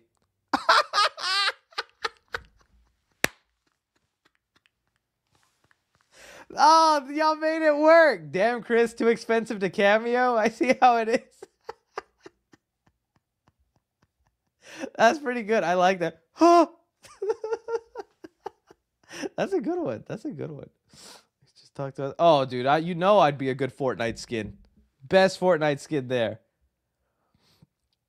Oh, all of them. Shush. Sonic is on screen. Good stuff. Good stuff. Yeah, we already talked about that. Oh, no, we didn't, but whatever. Good. I like it. I like it. I'm a good Superboy. The resemblance is uncanny. I like how Noah just got on the floor with me. Take me home. Take me home. The 3C verse continues, guys. Who will I dress up next? You never know. I could be anybody. All right, good stuff. I think we got all the... And that's the last meme we're going to look at now. Okay. Now it is time to look at your viewer-submitted questions and get to... Let me get my shoes. That way you get some... Good. Dude, I'm sorry. Pick you up one of these. I know you guys were asking me where I get it. Literally, just search up Superman cosplay. You're going to see them there. Oh, yeah. I didn't watch it. I saw him on the Dante video. I didn't watch it yet. I watched a little bit. I did watch his reaction to the trailer because I want to know his opinion on it. But I don't like watching other people watch my video. I get so cringied out because I did go a little hard on that the intro for my Superman trailer. But it was cool. I'm the thumbnail. I'm there. If you guys don't know, he's just a popular streamer and whatnot. And I had no problem with that. It's getting good views. So hopefully I get some more subscribers from that. But it's hard for me to watch other people watch my videos. I get cringied out. I'm like, oh, because I'm trying so hard if they say anything negative. So you guys have to let me know if the video was good, if you liked my video. But yeah, there you go. Let's get in then. Let's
Sorry, guys, I was muted. Why was I muted? How long was I muted for? You guys will let me know, hopefully. Anyways, like I was saying, yeah, I would be so sad if Chad dies and then the core 4 aren't there. Imagine I wasn't muted for 2 minutes. Okay, that's fine. That's fine. Okay, that's fine. All right, I'm getting ready for a Christmas photo shoot. With oh, if you guys didn't hear, because I was muted. Tomorrow, Sunday, 6 p.m. Central Time. Sonic Movie 3 spoiler review.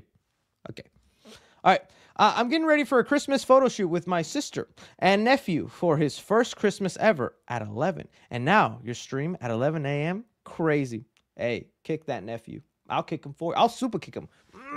No, I'm just kidding. I'm the good Superman. I protect the kids. I'm making myself the Superman that hurts the kids. No. I'm glad, man. I hope you're enjoying the festivities. It's crazy. Last weekend before Christmas, man. What are you asking Santa for? I'm curious. I'm confused about why people aren't excited for Mufasa when all I've heard from people is they have always wanted to see how Scar got his scar in movies. Oh, Elliot, I hope you enjoyed the movie, man. I actually do want to hear your review. Oh, I think you did leave your review here in a second. So we'll get Elliot's opinion on Mufasa. I know we've been dying for that. I think it's just the live action version. I think more people were just wanting to see it maybe in animated form, or I don't know. It's definitely a wrong move to have that movie released next to Sonic because it's getting a little buried. But internationally, people love The Lion King, man. It's doing well internationally, which I'm surprised Sonic isn't an international figure. Lord Chris, whatever commercial you want on my channel, I will upload it. You are the MVP. I'm trying to think if there was a commercial in my... you probably already have it, but the one I always think back to is Reese's Puffs, Reese's Puffs. Beat 'em up, beat 'em up, beat 'em up. Reese's Puff, Reese's Puff. If you were there for it, you were there. Animal crackers in my soup. That's another one. Sad to hear from your review that Mufasa was just fine for you. However, still excited for it. I guess my question is, do you think we will get another Lion King movie? Oh, you haven't seen it yet, Elliot. Well, when you do, we must know your review, Elliot. I didn't. It was just fine. You know, I don't know if we'll get another Lion King movie in live action form. I really do think this will be the last one of the Lion King. But the Lion King has been proven to be a big brand, so they'll probably regroup, think of what else to do, and maybe come back with another Lion King movie down the line, maybe animated style, not 2D, probably 3D, because now they see people will show up to a Lion King movie. But I don't think there'll be another live action one after this one. I have a nephew. Having a nephew is a different and special kind of love. Last weekend we went to Mammoth for a trip, and I spent so much time bonding with him. These past 4 months with him have been amazing for the. Oh, that's honestly too. And you know what? Papa 3C is turning into a I'm turning into a nephew. I'm turning into an uncle. Actually, I've already become an uncle. I got my sister just gave birth like a week ago. To my nephew, and I gotta make time to fly out to go see the little one and hold him and not hurt him. No laser beam on that child. I will hold him up to the sky. So it's honestly beautiful hearing you say that, because I can't wait to meet my nephew. Hey Chris, what happened to the wolf? What are you talking about? I've never made those. Also, day 145 of asking you to bring back reading negative reviews on movies I love. You're a persistent one, Chave D. You're a persistent one. And sometimes what you wish for is what you get. That's all I'll say. Shaquille O'Neal would be so proud of you. Oh, dude, yeah, I forgot. Shaquille is a Superman. Did he comment on the Superman news? I would have liked to hear what Shaquille said about the Superman news. He's got a big old Superman tattoo, right?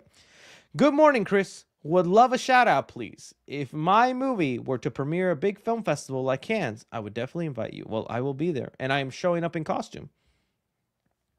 You can't stop me. I don't think that dog can drag all that meat. Noah can do anything. Noah is a superior little dog. You should see the things he does. I gotta add more content with Noah. Anything new on the Bendy movie? Not so far. Now that they have the director and all that stuff locked down, I think it's just time for them to start filming. They'll probably do a little bit of it in secrecy, and then one day we'll just get a poster and the announcement that they've wrapped. So they probably are filming right now, honestly. Your suit is epic. The cape waves majestic. Dude, I joke around, but this material is pretty nice. Sometimes it's hit and miss with these websites that sell the costumes, because I think they're technically like unlicensed knockoff stuff. So like, let's see, Superman. And there's also like 3 different websites that sell it. So here, if you just search Superman cosplay here, and you get different price ranges and stuff. I think I ordered mine from Sim Cosplay. This is where mine's is. But, yeah, and that's where I got the Batman suit from. It's where I got the Deadpool and Wolverine suit. And this one I think is my favorite that I've gotten so far. It's comfortable. It's easy. The material feels nice. And only $150. The Batman suit was like $300, man. Batman suit was a little too much money, man. I don't know. I like dressing up for you guys. I think it's funny. 3C, gonna watch Den of Thieves 2. Seen the original? I did see Den of Thieves 1. I quite enjoyed it as like a fun little random action movie. Den of Thieves 2, yes, I don't know if I'd go to the theaters for it. I think I'll wait for it to hit streaming. But I think I will check it out, because I found some enjoyment with the first one. Saw Sonic 3, and I had the same thing as you.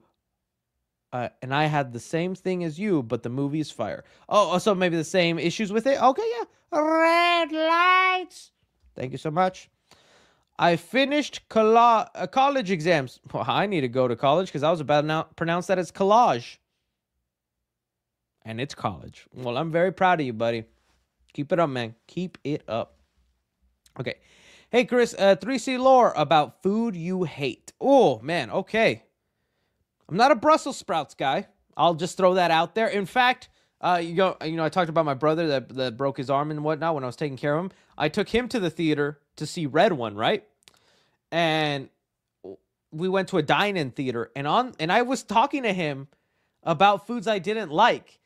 And he brought up he likes Brussels sprouts. And I was like, you weirdo. That's why I'm the better brother. Just joking with him. When we get to the theater, they have Brussels sprout pizza on the menu. And I was like, huh?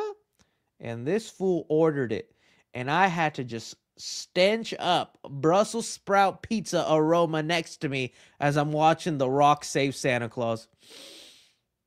You disgust me. So that was one. And you know what? Sticking on that subject, someone just said pineapple pizza. Ban them. Get rid of them. Pineapple pizza is delicious, okay? If you're Hispanic, you know what I'm talking about. Because we like our pineapple pizza. Anyways, I will say, though, it's not that foods that I hate, but I hate unnatural food smells during a movie. And what I mean by this is, we have all done this. I'm not going to lie. I've done it once or twice. Some of us will go to, like, Panda Express, right?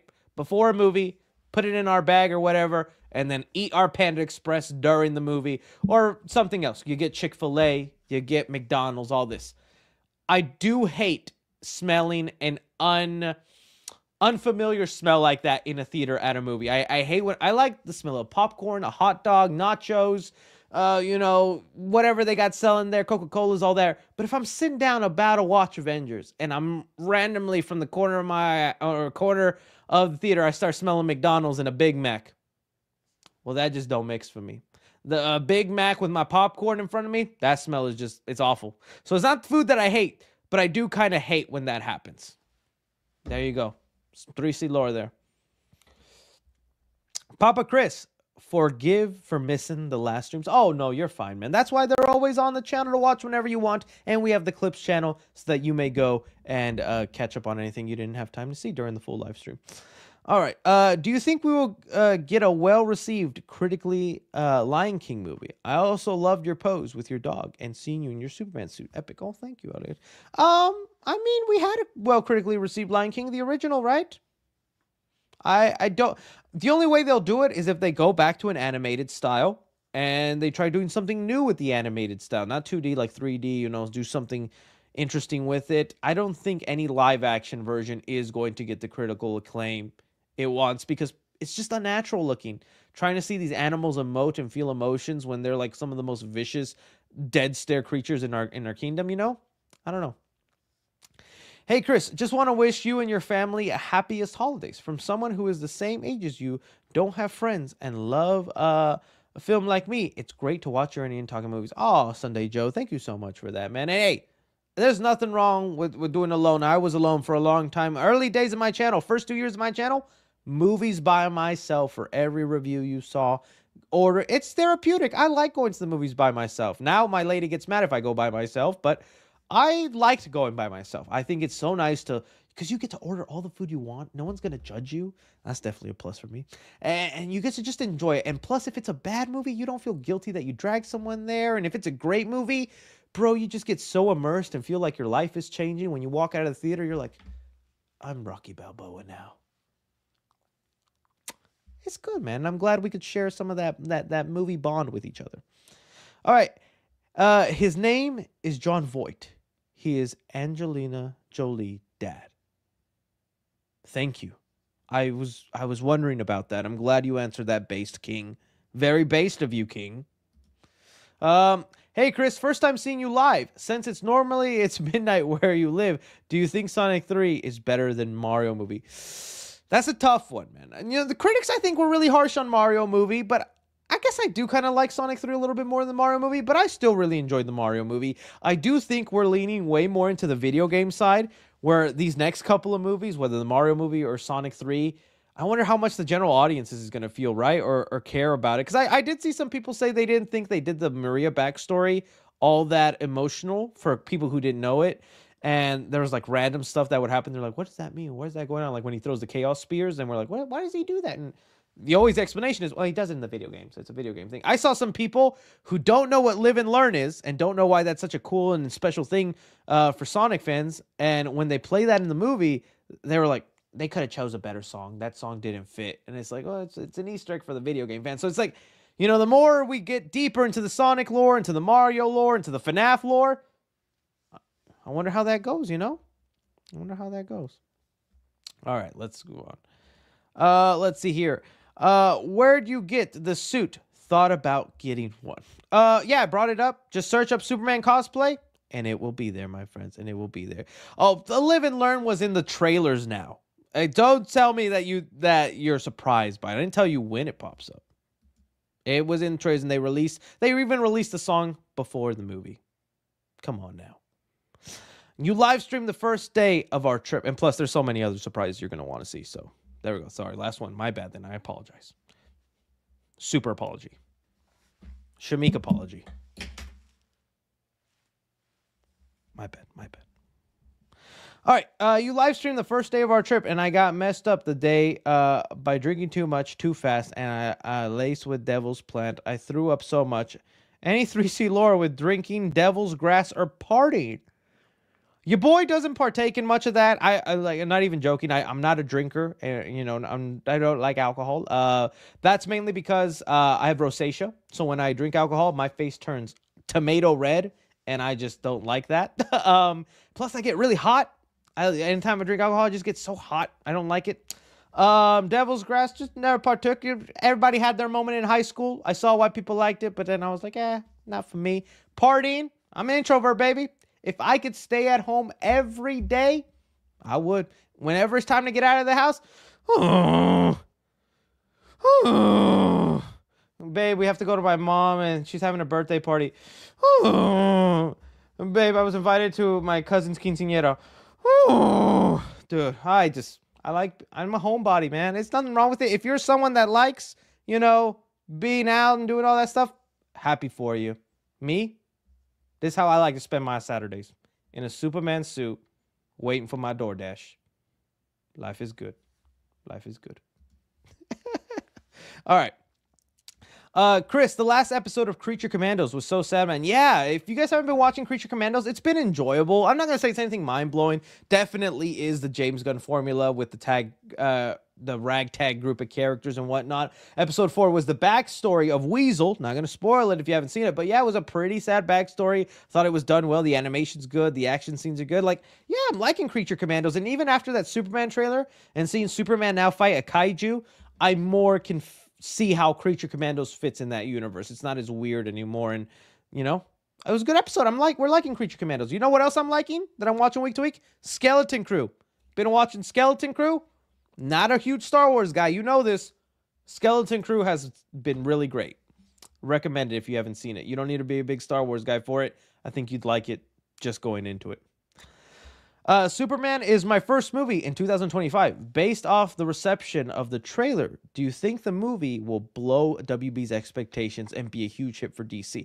I do think it'll be a huge hit. But the big thing holding it back and making me scared is the way it's positioned. Because right now, Superman is releasing between Jurassic World Rebirth. With Jurassic World makes money in the theater. People love going to see Jurassic World. I don't blame them.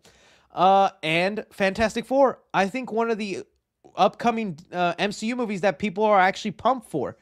That's going to hurt it a lot. So, I don't know. We'll see. I hope it still makes a lot of money, though.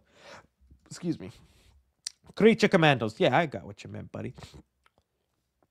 My hype for Superman has grown tenfold. Also, I'm reading Mr. Miracle by Tom King, and it's very fascinating so far. That's one I gotta read. I've heard good things about Mr. Miracle. I'd like to get into that. I'm trying to read more a little bit on Mr. Terrific. He kind of intrigued me. I wanted to know more, so I'm right now trying to do some reading on Mr. Terrific.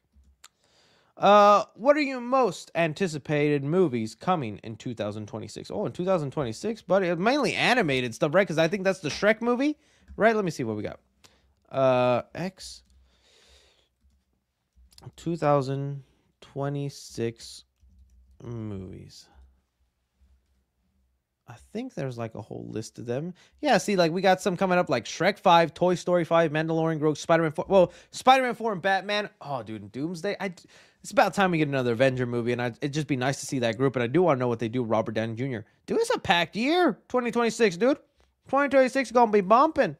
But if I had to pick one, until I know what Spider-Man 4 is, I'm going Batman Part 2 or Shrek 5. It's a tough one. Though.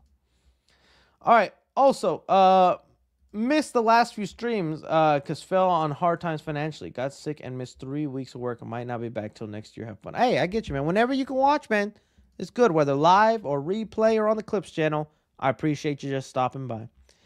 Eggman playing with Tummy All right, Snap Twitch, banned, blocked, reported, and I'm meeting your mother for lunch.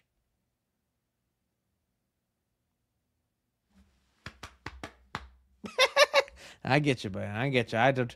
All right, good stuff. All right, Danny sends in some love. Thank you so much, Danny. On my way to see Sonic 3 now. Merry Christmas, Chris. Oh, dude, use about a witness peak. Your mind blown. I've already seen it twice. Enjoyed it both times. Superman trailer, amazing. I woke up at 5:55 a.m. for it. Just watched it for an hour straight, and since then, it easily 100 times already. Yeah. Oh, and like I said, when I went to see Sonic 3 for the third time, I felt like such an idiot because I was in the theater and there was like a guy and his kid next to him. And I'm like, I heard they might play the Superman trailer, babe. I hope they do. And my lady hadn't seen the Superman trailer yet. And so I was kind of hoping they play because I wanted to show it to her. And dude, the minute they show the little beginning with like the ice and Superman crashing, I was like, yes, yes, yes. And the guy next to me went, and I was like, you're about to witness peak, buddy. You'll see where my excitement is coming from. The trailer on the big screen, ooh, goosebumps, man. That John Williams guitar score and all that. It was so great seeing it on the big screen. I was like, oh, it's such a good trailer. It's a good trailer. All right. Favorite Christmas horror movies. Okay. I like Krampus, the Michael Daughtry. I think that's the director's name. I like Krampus. That one was a good one. If you have not seen it, the one I recommend to you, and go in blind, just trust me. Don't read anything if you haven't seen this movie. I think it's called Better Watch Out. I recommend this one to everybody. I think it's a little underrated. If you don't know anything about this movie, I recommend check it out. Do not look at trailers. Do not do all that. Just go into the movie blind. You're going to have a good time. That's how I went in. People just said it. Just watch it. Don't look up anything about it and watch it. Good time. Better Watch Out. I think it's a really good one. I'm trying to think of another like a horror movie I like that's Christmas related. Yeah, the Black Christmas, both the original and even the remake, I quite enjoy of that one. You know, if you want to go Black Christmas. Black Christmas was pretty enjoyable. I guess the remake, the remake to me is just as good as the original. I know some people don't like that, but I do kind of like that. There's some other ones. Jack Frost. Someone said Jack Frost. Actual good ones, not just funny ones. I think that's kind of about it. Christmas Bloody Christmas, pretty good. It's a Wonderful Knife. Terrifier 3. Duh. How could I forget Terrifier 3, right? All right. There you go. There's some ones.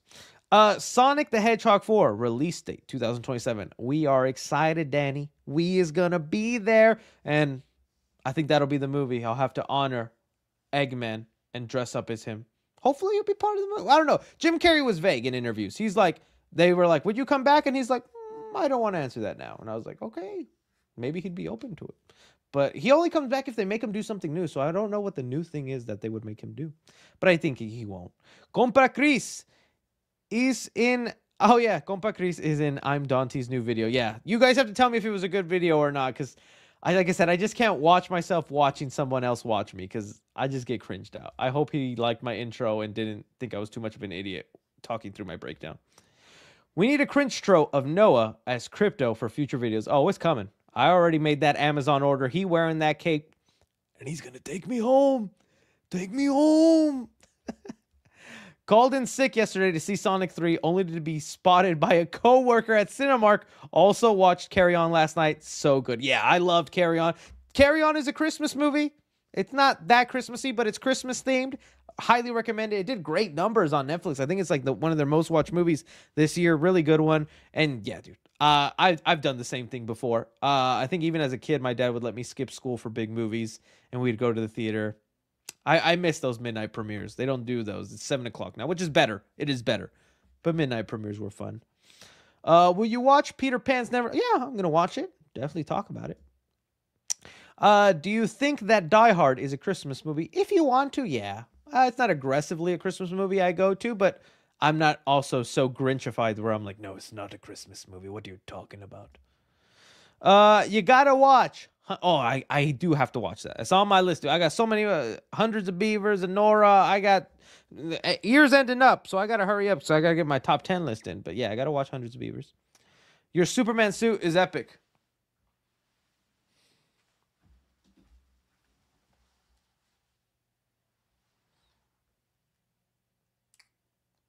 I know. Thank you, Reed. Thank you. Uh, would you ever do a physical media collection video? Yeah, but it's not as big as you think. I am very selective on my physical media. I probably only have like 70 steelbooks. I like steelbooks. And also mainly horror and superheroes movies. Back to the Future's in there. I don't know. Because to me, it's not about whether I like the movie that I buy. It's to me whether I would genuinely rewatch it. And there are movies, horror movies especially, I rewatch every other year. Back to the Future's on a rewatch. Spider-Man movies are on a rewatch. Saw movies are on a rewatch. Scream, Nightmare on Elm Street. So to me, I buy physical media that I'm genuinely going to rewatch. Not just let there sit and be like, I own this one action movie that came out in 2018 that I saw once. I own it. You know? I don't know. That's just me. Any idea of when you expect the Fantastic Four or Jurassic World trailers, since they both come out the same time during Superman? Okay. Since I know it was a fact what I heard about the Superman trailer, because I had a source who told me there was a kaiju and the crypto and all this stuff, and the things he told me ended up being right about the Superman trailer. From what I'm told, the Jurassic World trailer, our first one, won't be until Super Bowl time. That's what I'm hearing.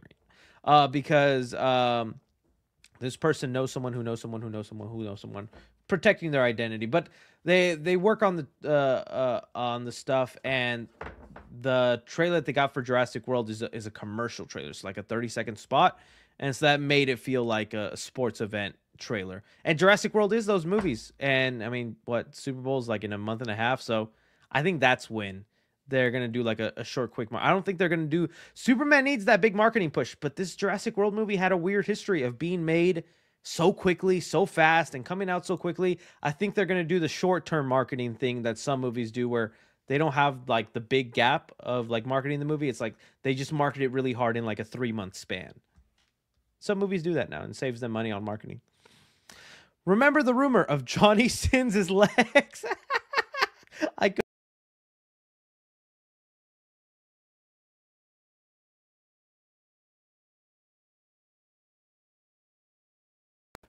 Johnny Sins got me. I completely forgot about that rumor. Such a shame. I know that name. Don't look at me. Call me Superman. More like Super Goon. Okay, moving on. Hey, Chris, it was mine and my girlfriend Bella's anniversary a couple days ago. We love watching your videos / streams after work. Keep it up. That also surprises me. I've gotten that, and I've met some of you guys where you're a couple and you watch me as a couple, and I'm like, because I have my lady, but there's not really any YouTubers we both watch. She has her YouTuber she likes, and I have the YouTubers I like and I watch. There isn't really like a YouTuber that we both sit down and watch together. I don't know if there would be anybody that she would like that I like, and there's not really many people I like that she likes, but that's how it is. That's how it is. All right. Let's keep going. That's really nice. Thank you, Nathan Sherlock. This is for you and your lady. Appreciate you. Where do we go? What do you want to see from Jurassic World Rebirth trailer? Any dinos from previous movies? Anything you want to... I guess since we are talking Jurassic World Rebirth, let me bring up that some first looks that we've gotten, and I'll just talk about it. If you guys don't know about what's happening in Jurassic World Rebirth, I am excited. I'm kind of waiting for a little bit more, so that way I could add it on Side Flick, because everything we've gotten so far is just kind of stuff we already know. But for Jurassic World Rebirth, did I spell Jurassic right? I did not. I added an extra R. We've gotten some first looks that were pretty... Oh, dude, right now there is this dumb AI video going around. Oh, it got copyrighted. Oh, so I can't play it. There was this AI video going around where like Scarlett Johansson turns into a Velociraptor. I guess the copyright owner got around and took it down, pretending like it's a real video. That's so funny. Is there anyone else who has a little bit of it? Dang, they wiped it off the internet. It was not real, but it was a funny video where I was like, what the heck? Who made that? Anyways, here we gotten some first looks. The movie is being written by David Koepp. He wrote the first 2 Jurassic Park movies that were directed by Steven Spielberg. I like the look of the movie. The look of the movie is giving me classic Jurassic World. I was never a big fan of the color grading in some of the... I did like the first one. Like, the first one is the best one of the new series. The one where the park's open and all that, and the Indominus Rex was a badass villain. So there's that. And the plot of this movie, I'm still waiting to see how I feel about it, but basically it's about these explorers. Scarlett Johansson is a researcher, and they're trying to find this cure for humanity that is going to be located in 3 of the biggest dinosaurs that are still left. This is after Jurassic World Dominion, so the world is still filled with dinosaurs, but the articles do mention most of them have died inland because city streets and skyscrapers weren't built to, you know, let dinosaurs thrive and live. So a lot of them have died or have been moved to sanctuaries and locations. So we're going back to the island. Basically, all the setup and things they did for Jurassic World Dominion, gone. Didn't even matter. They just retconned all them. And I still can't believe they led us into a world filled with dinosaurs and we did nothing with it. Nothing interesting. And now this movie, they're basically erasing all that. And so we're back on an island. They're trying to find the biggest sea creature, air creature, and land creature and extract their DNA because it'll help them with the research that they're doing. But while they're there, a family on a boat gets stranded on the island, and now they're stuck on the island trying to help this family get out. And it's going to have some action vibes because they were looking for an action director, horror vibes. So, I don't know, it looks cool. I'm looking forward to it. I'm still waiting for a trailer, but these photos, I like the look. Like, this feels like old school Jurassic Park tech. I did like that. I don't like when reboots of old properties have such polished gear in the movies. It just takes away. To me, this like, if you showed me these photos first and you told me it was a prequel set in the earlier Jurassic Park movies, I'd believe you because this looks like it. So it looks like maybe they're stuck on the original island and they have to use old Jurassic Park tech to try and get out. So I like that vibe. I think it looks good. So yeah, I'm interested. I can't wait for the trailer. It's probably going to be a good movie. They rushed this movie into production, so should be good. Yeah, I think there was some rumors. We'll see how it is. There were some rumors that there might be like some mutation stuff going on. I was like, oh, we doing that canceled Jurassic Park 4 idea with human hybrid dinosaurs? And that's why we had that Scarlett Johansson AI video. All right. Just have NPC Miles Morales replace him. I'm going to do my own thing. I can't wait till Lines of Superman come out. NPC Superman. That's what I'm going to do. Home. Take me home. That's the only line of David Cornswell we have right now, so that's all I could do. Home. Take me home. Nah, I'm going to do my own thing. I'm Superman. NPC Superman, throw me your galaxies. All right, let's keep going. Stop. You guys are making my confidence go a little too high. I just saw this. Where is it? Where is it? Someone just said it.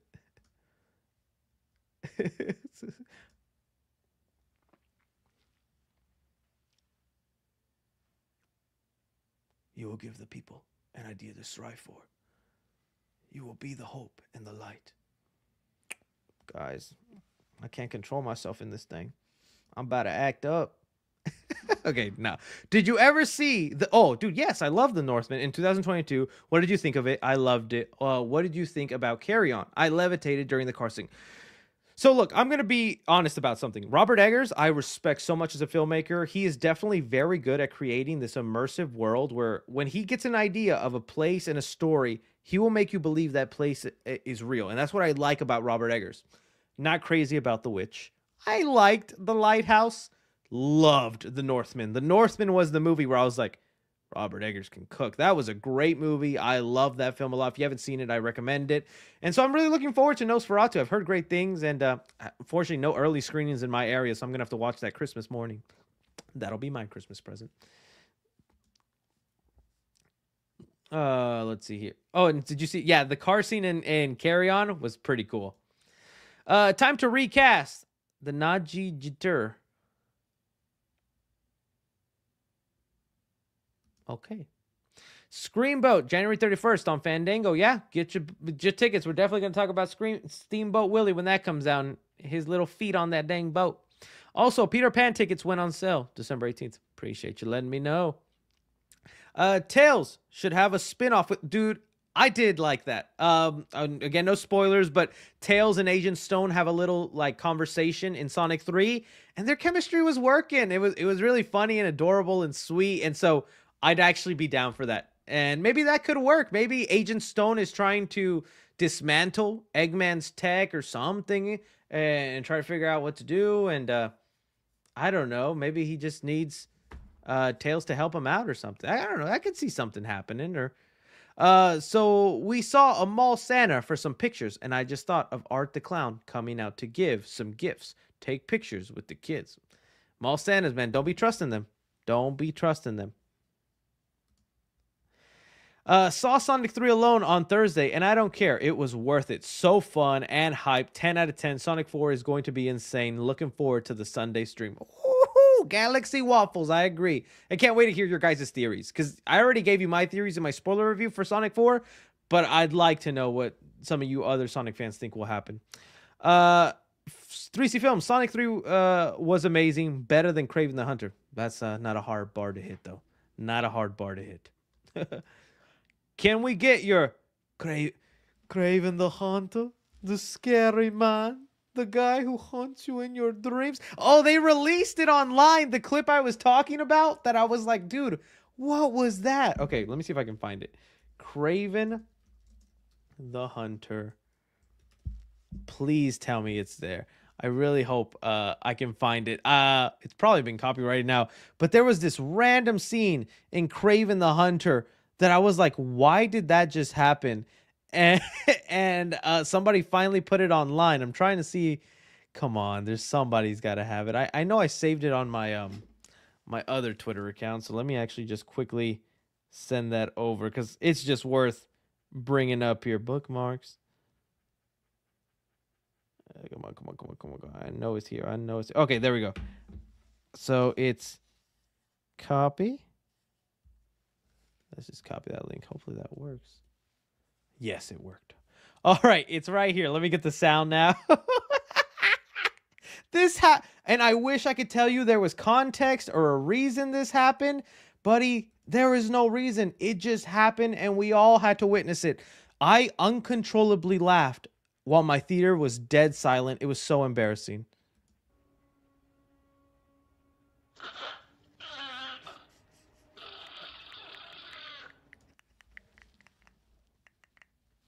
There's no reason he does this. We literally went from one scene doing something, and then we just cut to the frickin' rhino.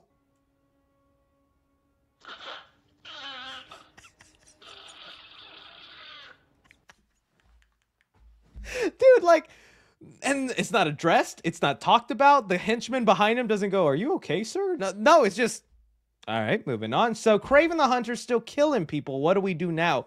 It just happens. It is one more time. One more time.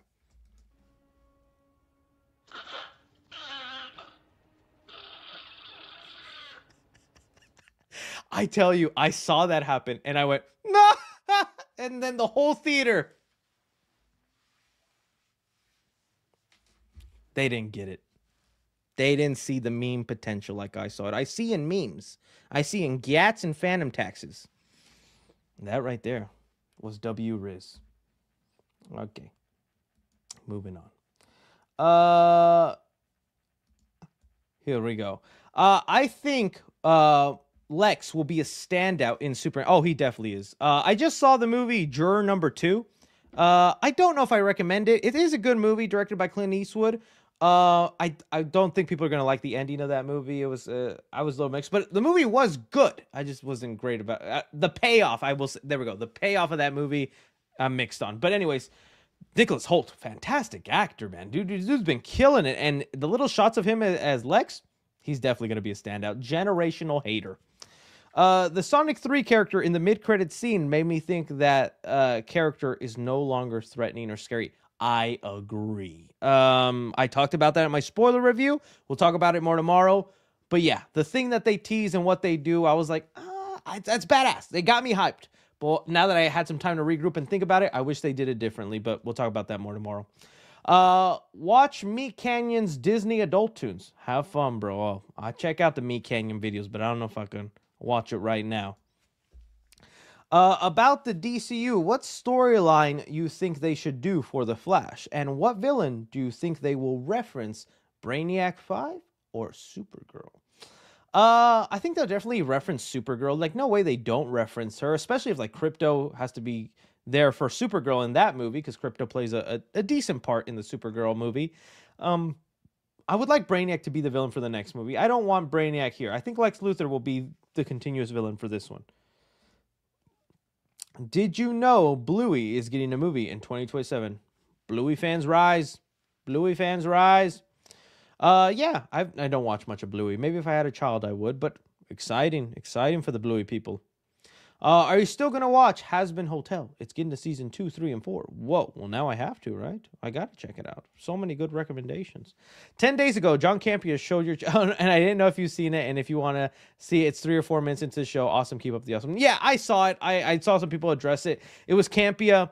He was, like, getting mad that there's, like, people are saying the Sony universe is over, and look at these clickbait videos. But in my video, I do say it's not over. They're taking a pause. They're just stopping now, but they are, resetting things. So I get it. He was basically doing the thing he was criticizing, reading the headline and not the full context of what I was saying. But it's like, also, I get it. It's YouTube. It's the name of the game. You got to put a catchy title, but my title will always be at least 99% accurate. Even if it, I do a little trickery or word things a certain way. Because I need to get you to click, man. You're going to miss out on this if you don't click. But no, I have no hate towards Campea. In fact, I've been a John Campea fan for a long time. And hey, if he wants to have me on the show, I'll show up and I'll be like, buy or sell? Sell. There you go. Melissa Barrera as Wonder Woman. I wouldn't mind that. We'll see if Melissa Barrera gets joined the DCU. I don't know. She's doing fine, though. They need to make adult-only movie theaters. Usually kids don't bother me, but I have a kid next to me scrolling through TikTok, and of course, I agree, man. It's just like, it became like, we know Sonic 3 is a kid's movie, but now the worst part of Sonic 3 being a kid's movie is the kids in the theater, man, because some parents, they're just so spineless. They don't know how to control their kid. And because I was joking about, being mad at the kid, but I really was a little angry more at the parent, because I'm like, you're not even attempting to control your child, do something for the whole theater that is being nice to you, because we should all be standing up being like, buddy, you gonna do something? But we're all pretending like this kid isn't running around screaming randomly and talking as loud. It's like, do something, right? Some theater etiquette. But I also brought this up. There is the opposite of that. They exist out there. Let me see if I can find them. Kid movie theaters. In Dallas, they have a couple of these where there are these movie theaters that are actually playrooms. Look, I guess they're in Mexico too. And basically, you buy a ticket, and it's understood when you go to this theater in place that, hey, I have a rowdy kid. I have a kid that can't sit still, or I have a special needs kid that doesn't understand social etiquette, so it's hard for me to take him to a regular theater. You buy a ticket and you go to one of these places where, as a parent, you sit there and can watch the movie while your kid watches the movie or plays in the playroom, plays in the ball, and if they're making noise and all that, none of the people in the theater are mad or angry with you, because it's like, we know what we paid for when we came here. It's an area where our kids are allowed to be loud while we watch a movie. Take your kid there, man. Why are you taking him to the big boy theaters then? Why are you taking him to the places where it's expected that you be quiet, So, I don't know. I think there's some people should do more research, but I think it's cool that these places exist. I mean, if I end up having a rowdy kid, which could be possible with the way I was a talker as a kid, I was a professional yapper as a kid. That was always the thing my teacher would tell my parents. He's like, he's a smart boy, but you don't stop talking. Now I know I could take mine there too, so... Yeah, that's kind of cool, though. It's kind of cool that those exist. But theater-only places, yeah, maybe that could be something. I could see maybe them doing that, or we'll see. Hey, Chris, just watched Sonic 3. Peak fiction. Agreed. Very peak of the fiction-y. Hey, Poppy Chris, I need a Chrissy Bussy bucket, please. Oh, dude, Do we think Superman's getting a popcorn bucket? Definitely, right? They're going all out with the marketing. What would it be? It has to be the Daily Planet. Okay, let's take our guesses for the popcorn bucket. Okay, so it's either going to be 3 things. It's going to be the Daily Planet that you open up, right? And you put your popcorn in there. Maybe Superman's at the bottom holding the Daily Planet up. Okay, that's 1. 2, crypto. A crypto popcorn bucket could be pretty cool. Maybe the cape is the part where like it opens up and you go in there. A little crypto popcorn bucket would probably sell like crazy. The 3rd one, Lex Luthor's bald head. Lex Luthor's big, old, shiny head. And have him crying and angry, just like in the trailer. Or Fortress of Solitude would be a cool bucket. Kryptonite, that'd be dope. We'll see. We'll see what ends up happening. Review of the Wolverine movies when, Chris? Soon, buddy. Right now, I'm Superman. I'm in the Superman phase. I don't know if I can go back to Wolverine phase. I do have to do that, though. I did promise you guys. Terrible time management, this guy. Terrible time management. I'm only human. A Kryptonian human. Thoughts on the announcement of the animated Ghostbusters movie for Netflix? Yeah, I talked about it earlier. I'm glad it's happening. I wonder if that was supposed to be the theatrically released Ghostbuster movie they were working on, but it's probably in a response to Transformers 1 not doing as great, so they're like, we probably won't do as great. But hey, I hope it's good, and I hope it's enjoyable. I'm going to be watching it when it comes out. All right. I'll definitely do a review next on the Friday stream, as seeing it on Tuesday with all the promotions you've done, Shrek 5 and Superman. You truly deserve to have a cameo in at least one of them. Oh, it'd be nice, man. It'd be nice. I was getting so jealous in the week when I saw Supes and so many other people got to meet the cast of Superman and do all this stuff. One day it'll be my time. One day. No, but I am happy for them. That's good. They've earned that. Hey, Chris, do you ever do interviews related to superheroes or Scream? Would love to do something with you. Yeah, for that, I've already done so many like interview podcast things where like people just say, hey, how'd you get started? What do you like? What's this? I'm kind of tired of doing that. So if like I do something, a collab, I'd like it to be something different, unique. So yeah, if you got a good idea, I'd be open to it. Did you see the new Scream casting? Anna Camp. Oh, okay. I did see something Scream related popped up, but I didn't get a good look at it. Scream, Ann Camp, huh? Who's Ann Camp? I've never I don't know who that Ann Camp is. Let me see if I can pull her up. Cast so far has been okay. Scream, Anna Camp. All right, let's get that going. Oh, yes, I did see this one. She was in the Pitch Perfect movies, right? It's rumored she'll be playing like a neighbor to Sydney in her neighborhood. And she's also the mom of one of the kids that knows Sydney's children. So, yeah, and I did just see there was another, like, Scream update where they were, like, saying Scream 8 is already in development.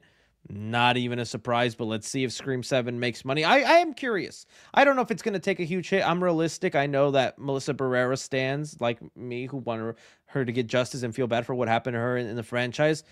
Some of us are in a bubble and we think we'll make a big impact, but who knows? Maybe we actually will, and maybe Scream 7 doesn't do as well, or with that, because I do think a lot of the things that made Scream 7 or 6 pop was Jenna Ortega's stardom. It was the perfect storm of her going from Wednesday to then being in Scream 6, and that was the highest grossing Scream movie. It was just the right time of her star power there. You know, is the franchise going to do fine with Scream 7, you know? Because they're saying 8 now is already in development. I'll be excited for it if Scream 7's good. I'm not going to bash Scream 7 because of all the controversy. I want to genuinely see if I like the movie, because I still love Scream as a franchise, but it just sucks all that stuff attached to it, you know?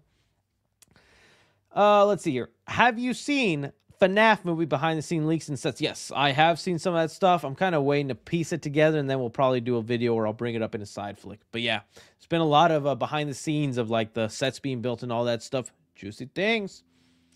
Saw early screen of Sonic 3 twice, and both had a fantastic time. Oh my goodness, buddy. Come on now. That was a spoiler, dude. All right, let's move on.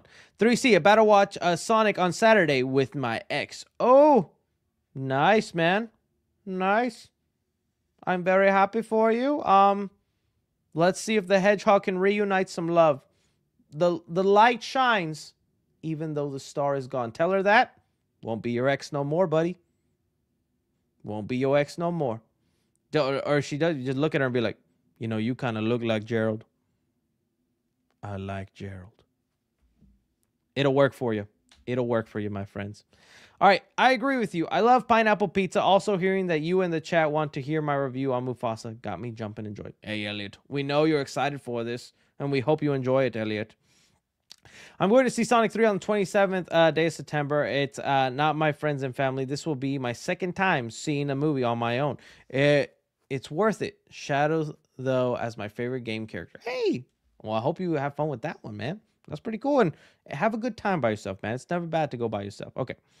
Do you think the MCU can still compete with the DCU, or do you think the DCU will reign supreme the next 2 years? I mean, I know, like, I'm bash, or I'd be skeptical about things with the MCU. They're still the top dog. They're still doing just fine. Yeah, they had some bumps across the road, but they're about to have a pretty good year. I don't know how Brave New World will do. We'll see critically, but I think financially it'll probably do pretty well. We'll see, though.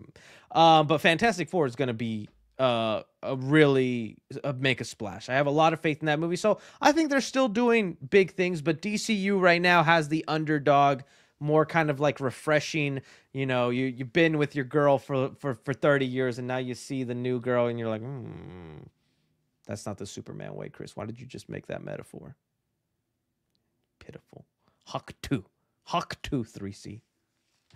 But no, you know what I mean? It's a new thing. So it's like a little bit more exciting and it's the start of the world. So I think that's what makes it like kind of fun right now. But let's wait for the box office of Superman. I hope it's good, but we'll see, man. We'll see. Chris, growing up, did you ever adopt the personality of any movie character that you saw on screen? Oh, yeah. Marty McFly, dude. Geez, Doc. That's more Morty than Marty. But, yeah, dude. I loved Marty McFly. I wanted to be him so bad. I tried skating on a skateboard and fell. And I was no longer Marty McFly. I was Farty FickFly. Did you see the Oreo picture meme they did of you? What they did? Oh, yeah, I think I did. It was on the Reddit. Yes, I did see that. Yeah, that was pretty funny.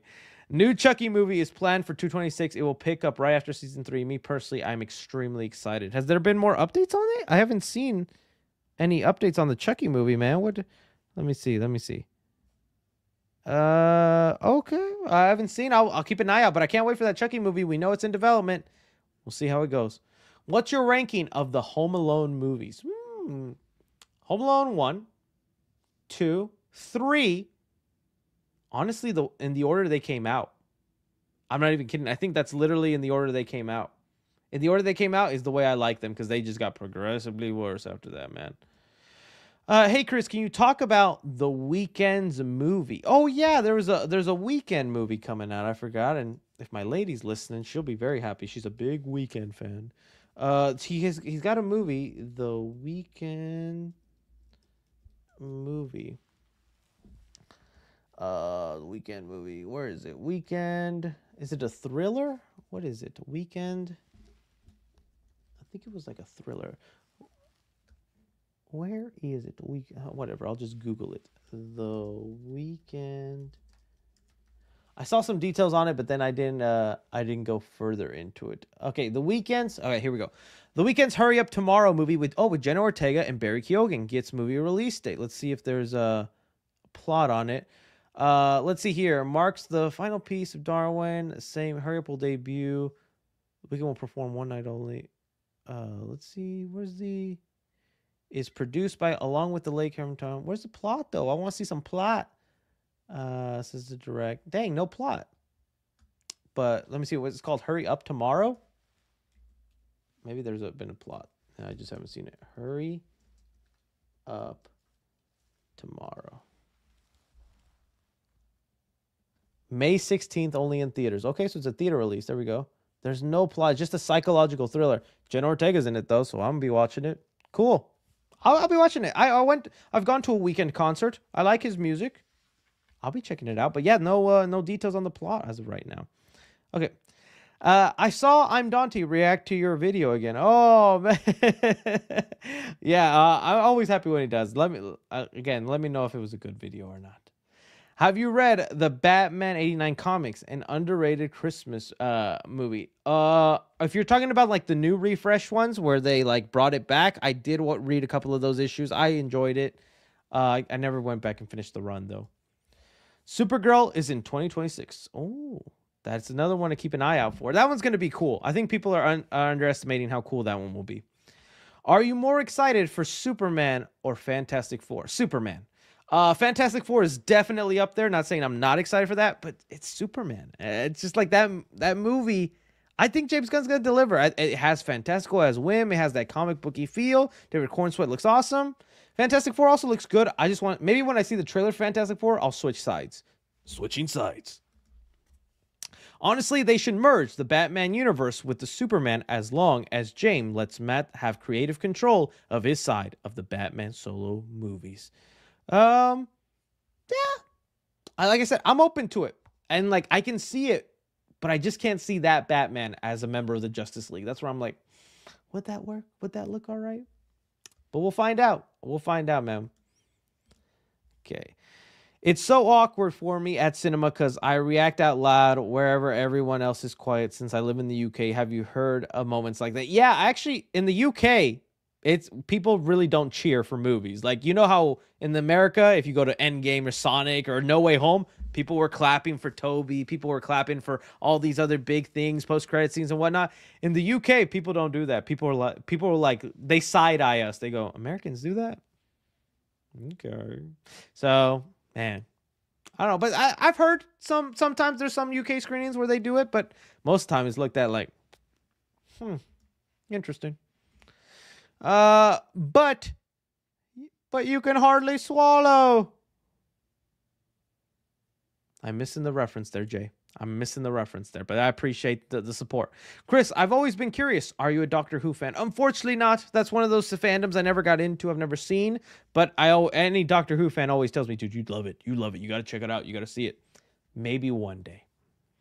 Hey, Chris, how's it going? Rank by potential future horror franchises. Smile, Terrifier, FNAF, Megan, Talk to Me, and Fear Street.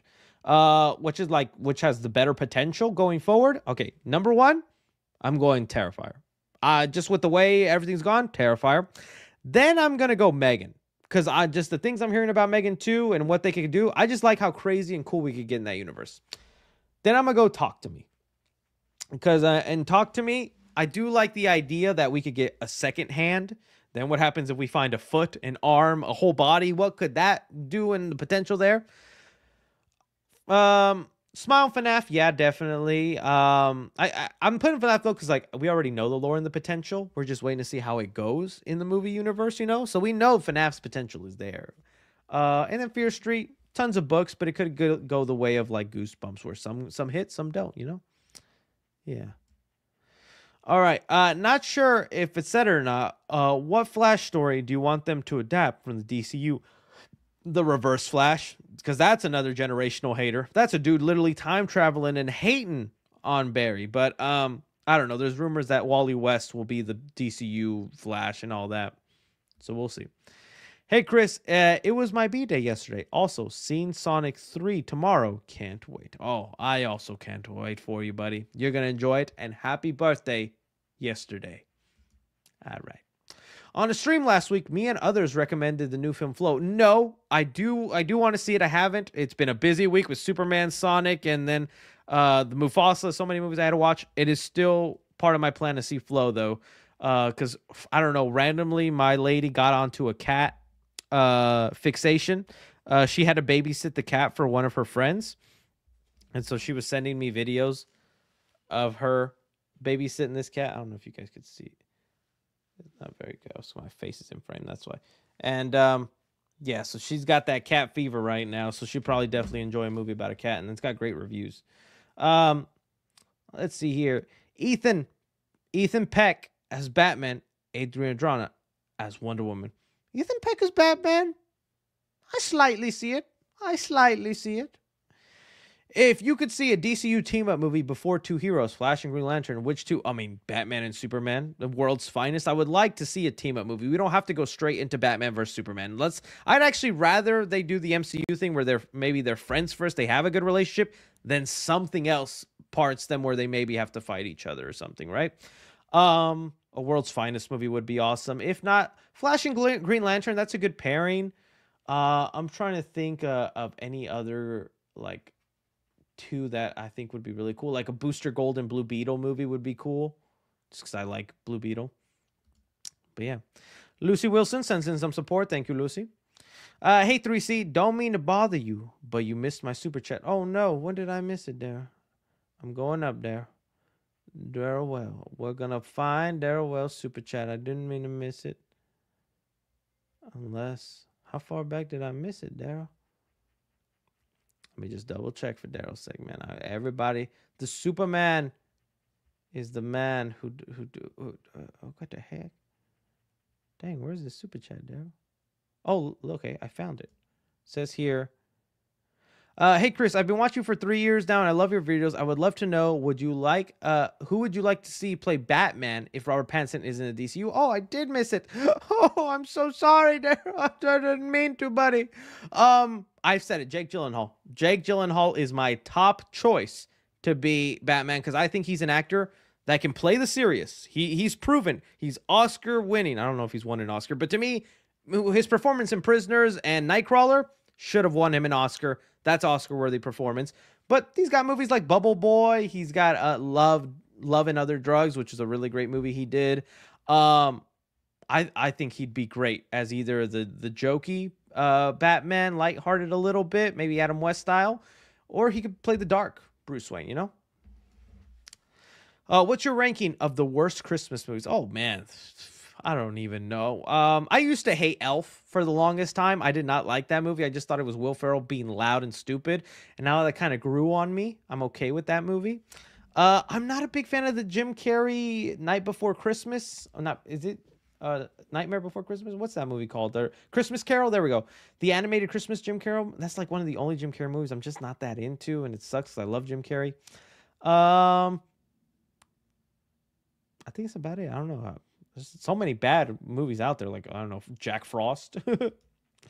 What do you think of The Conjuring 4? I hope they ended off on a bang. They need to do the story right because the third movie, it's not that it was bad. It was just so uneventful. It didn't feel like it's not even anything memorable.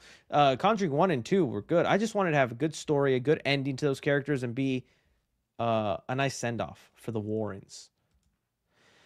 Okay. Let's move on. Sorry. Have you listened? Sorry, buddy, but we'll save that for tomorrow's Super Chatty. Let's see here. Have you listened to Goodnight and Chromomia book yet? If so, what's your favorite song? What the heck? I don't even know that song. My favorite song, though? Let's see. What is my favorite song? I don't know if I have a favorite song. Lately, it's kind of sad. I don't listen to music as much as I used to. I don't know. Like, I used to do it, like, on the rides to school, in the bus, going to the gym and all that. And lately, I haven't been listening to much songs. I'm kind of embarrassed to show you my heavy rotation playlist. I like a lot of Queen, though. I do like a lot of Queen. So I'll just say that. Hey, Chris, have you ever played... Yes, I have played Elden Ring. I got far in the game, but not that far. Some bosses just... I loved it, though. I loved Elden Ring, and it just sucks because I could have played that game day in, day out for so long, but I have work to do. I have videos to make and things to do, and I went like 3 days without playing it, and when I tried playing again, it's like all the progress and things I learned went away. So I want to eventually go back and like actually finish the game, but I think I have to start from the beginning. But it was such a learning curve because it was my first Souls game, that kind of open world type boss game like that. But I loved it. I thought it was great.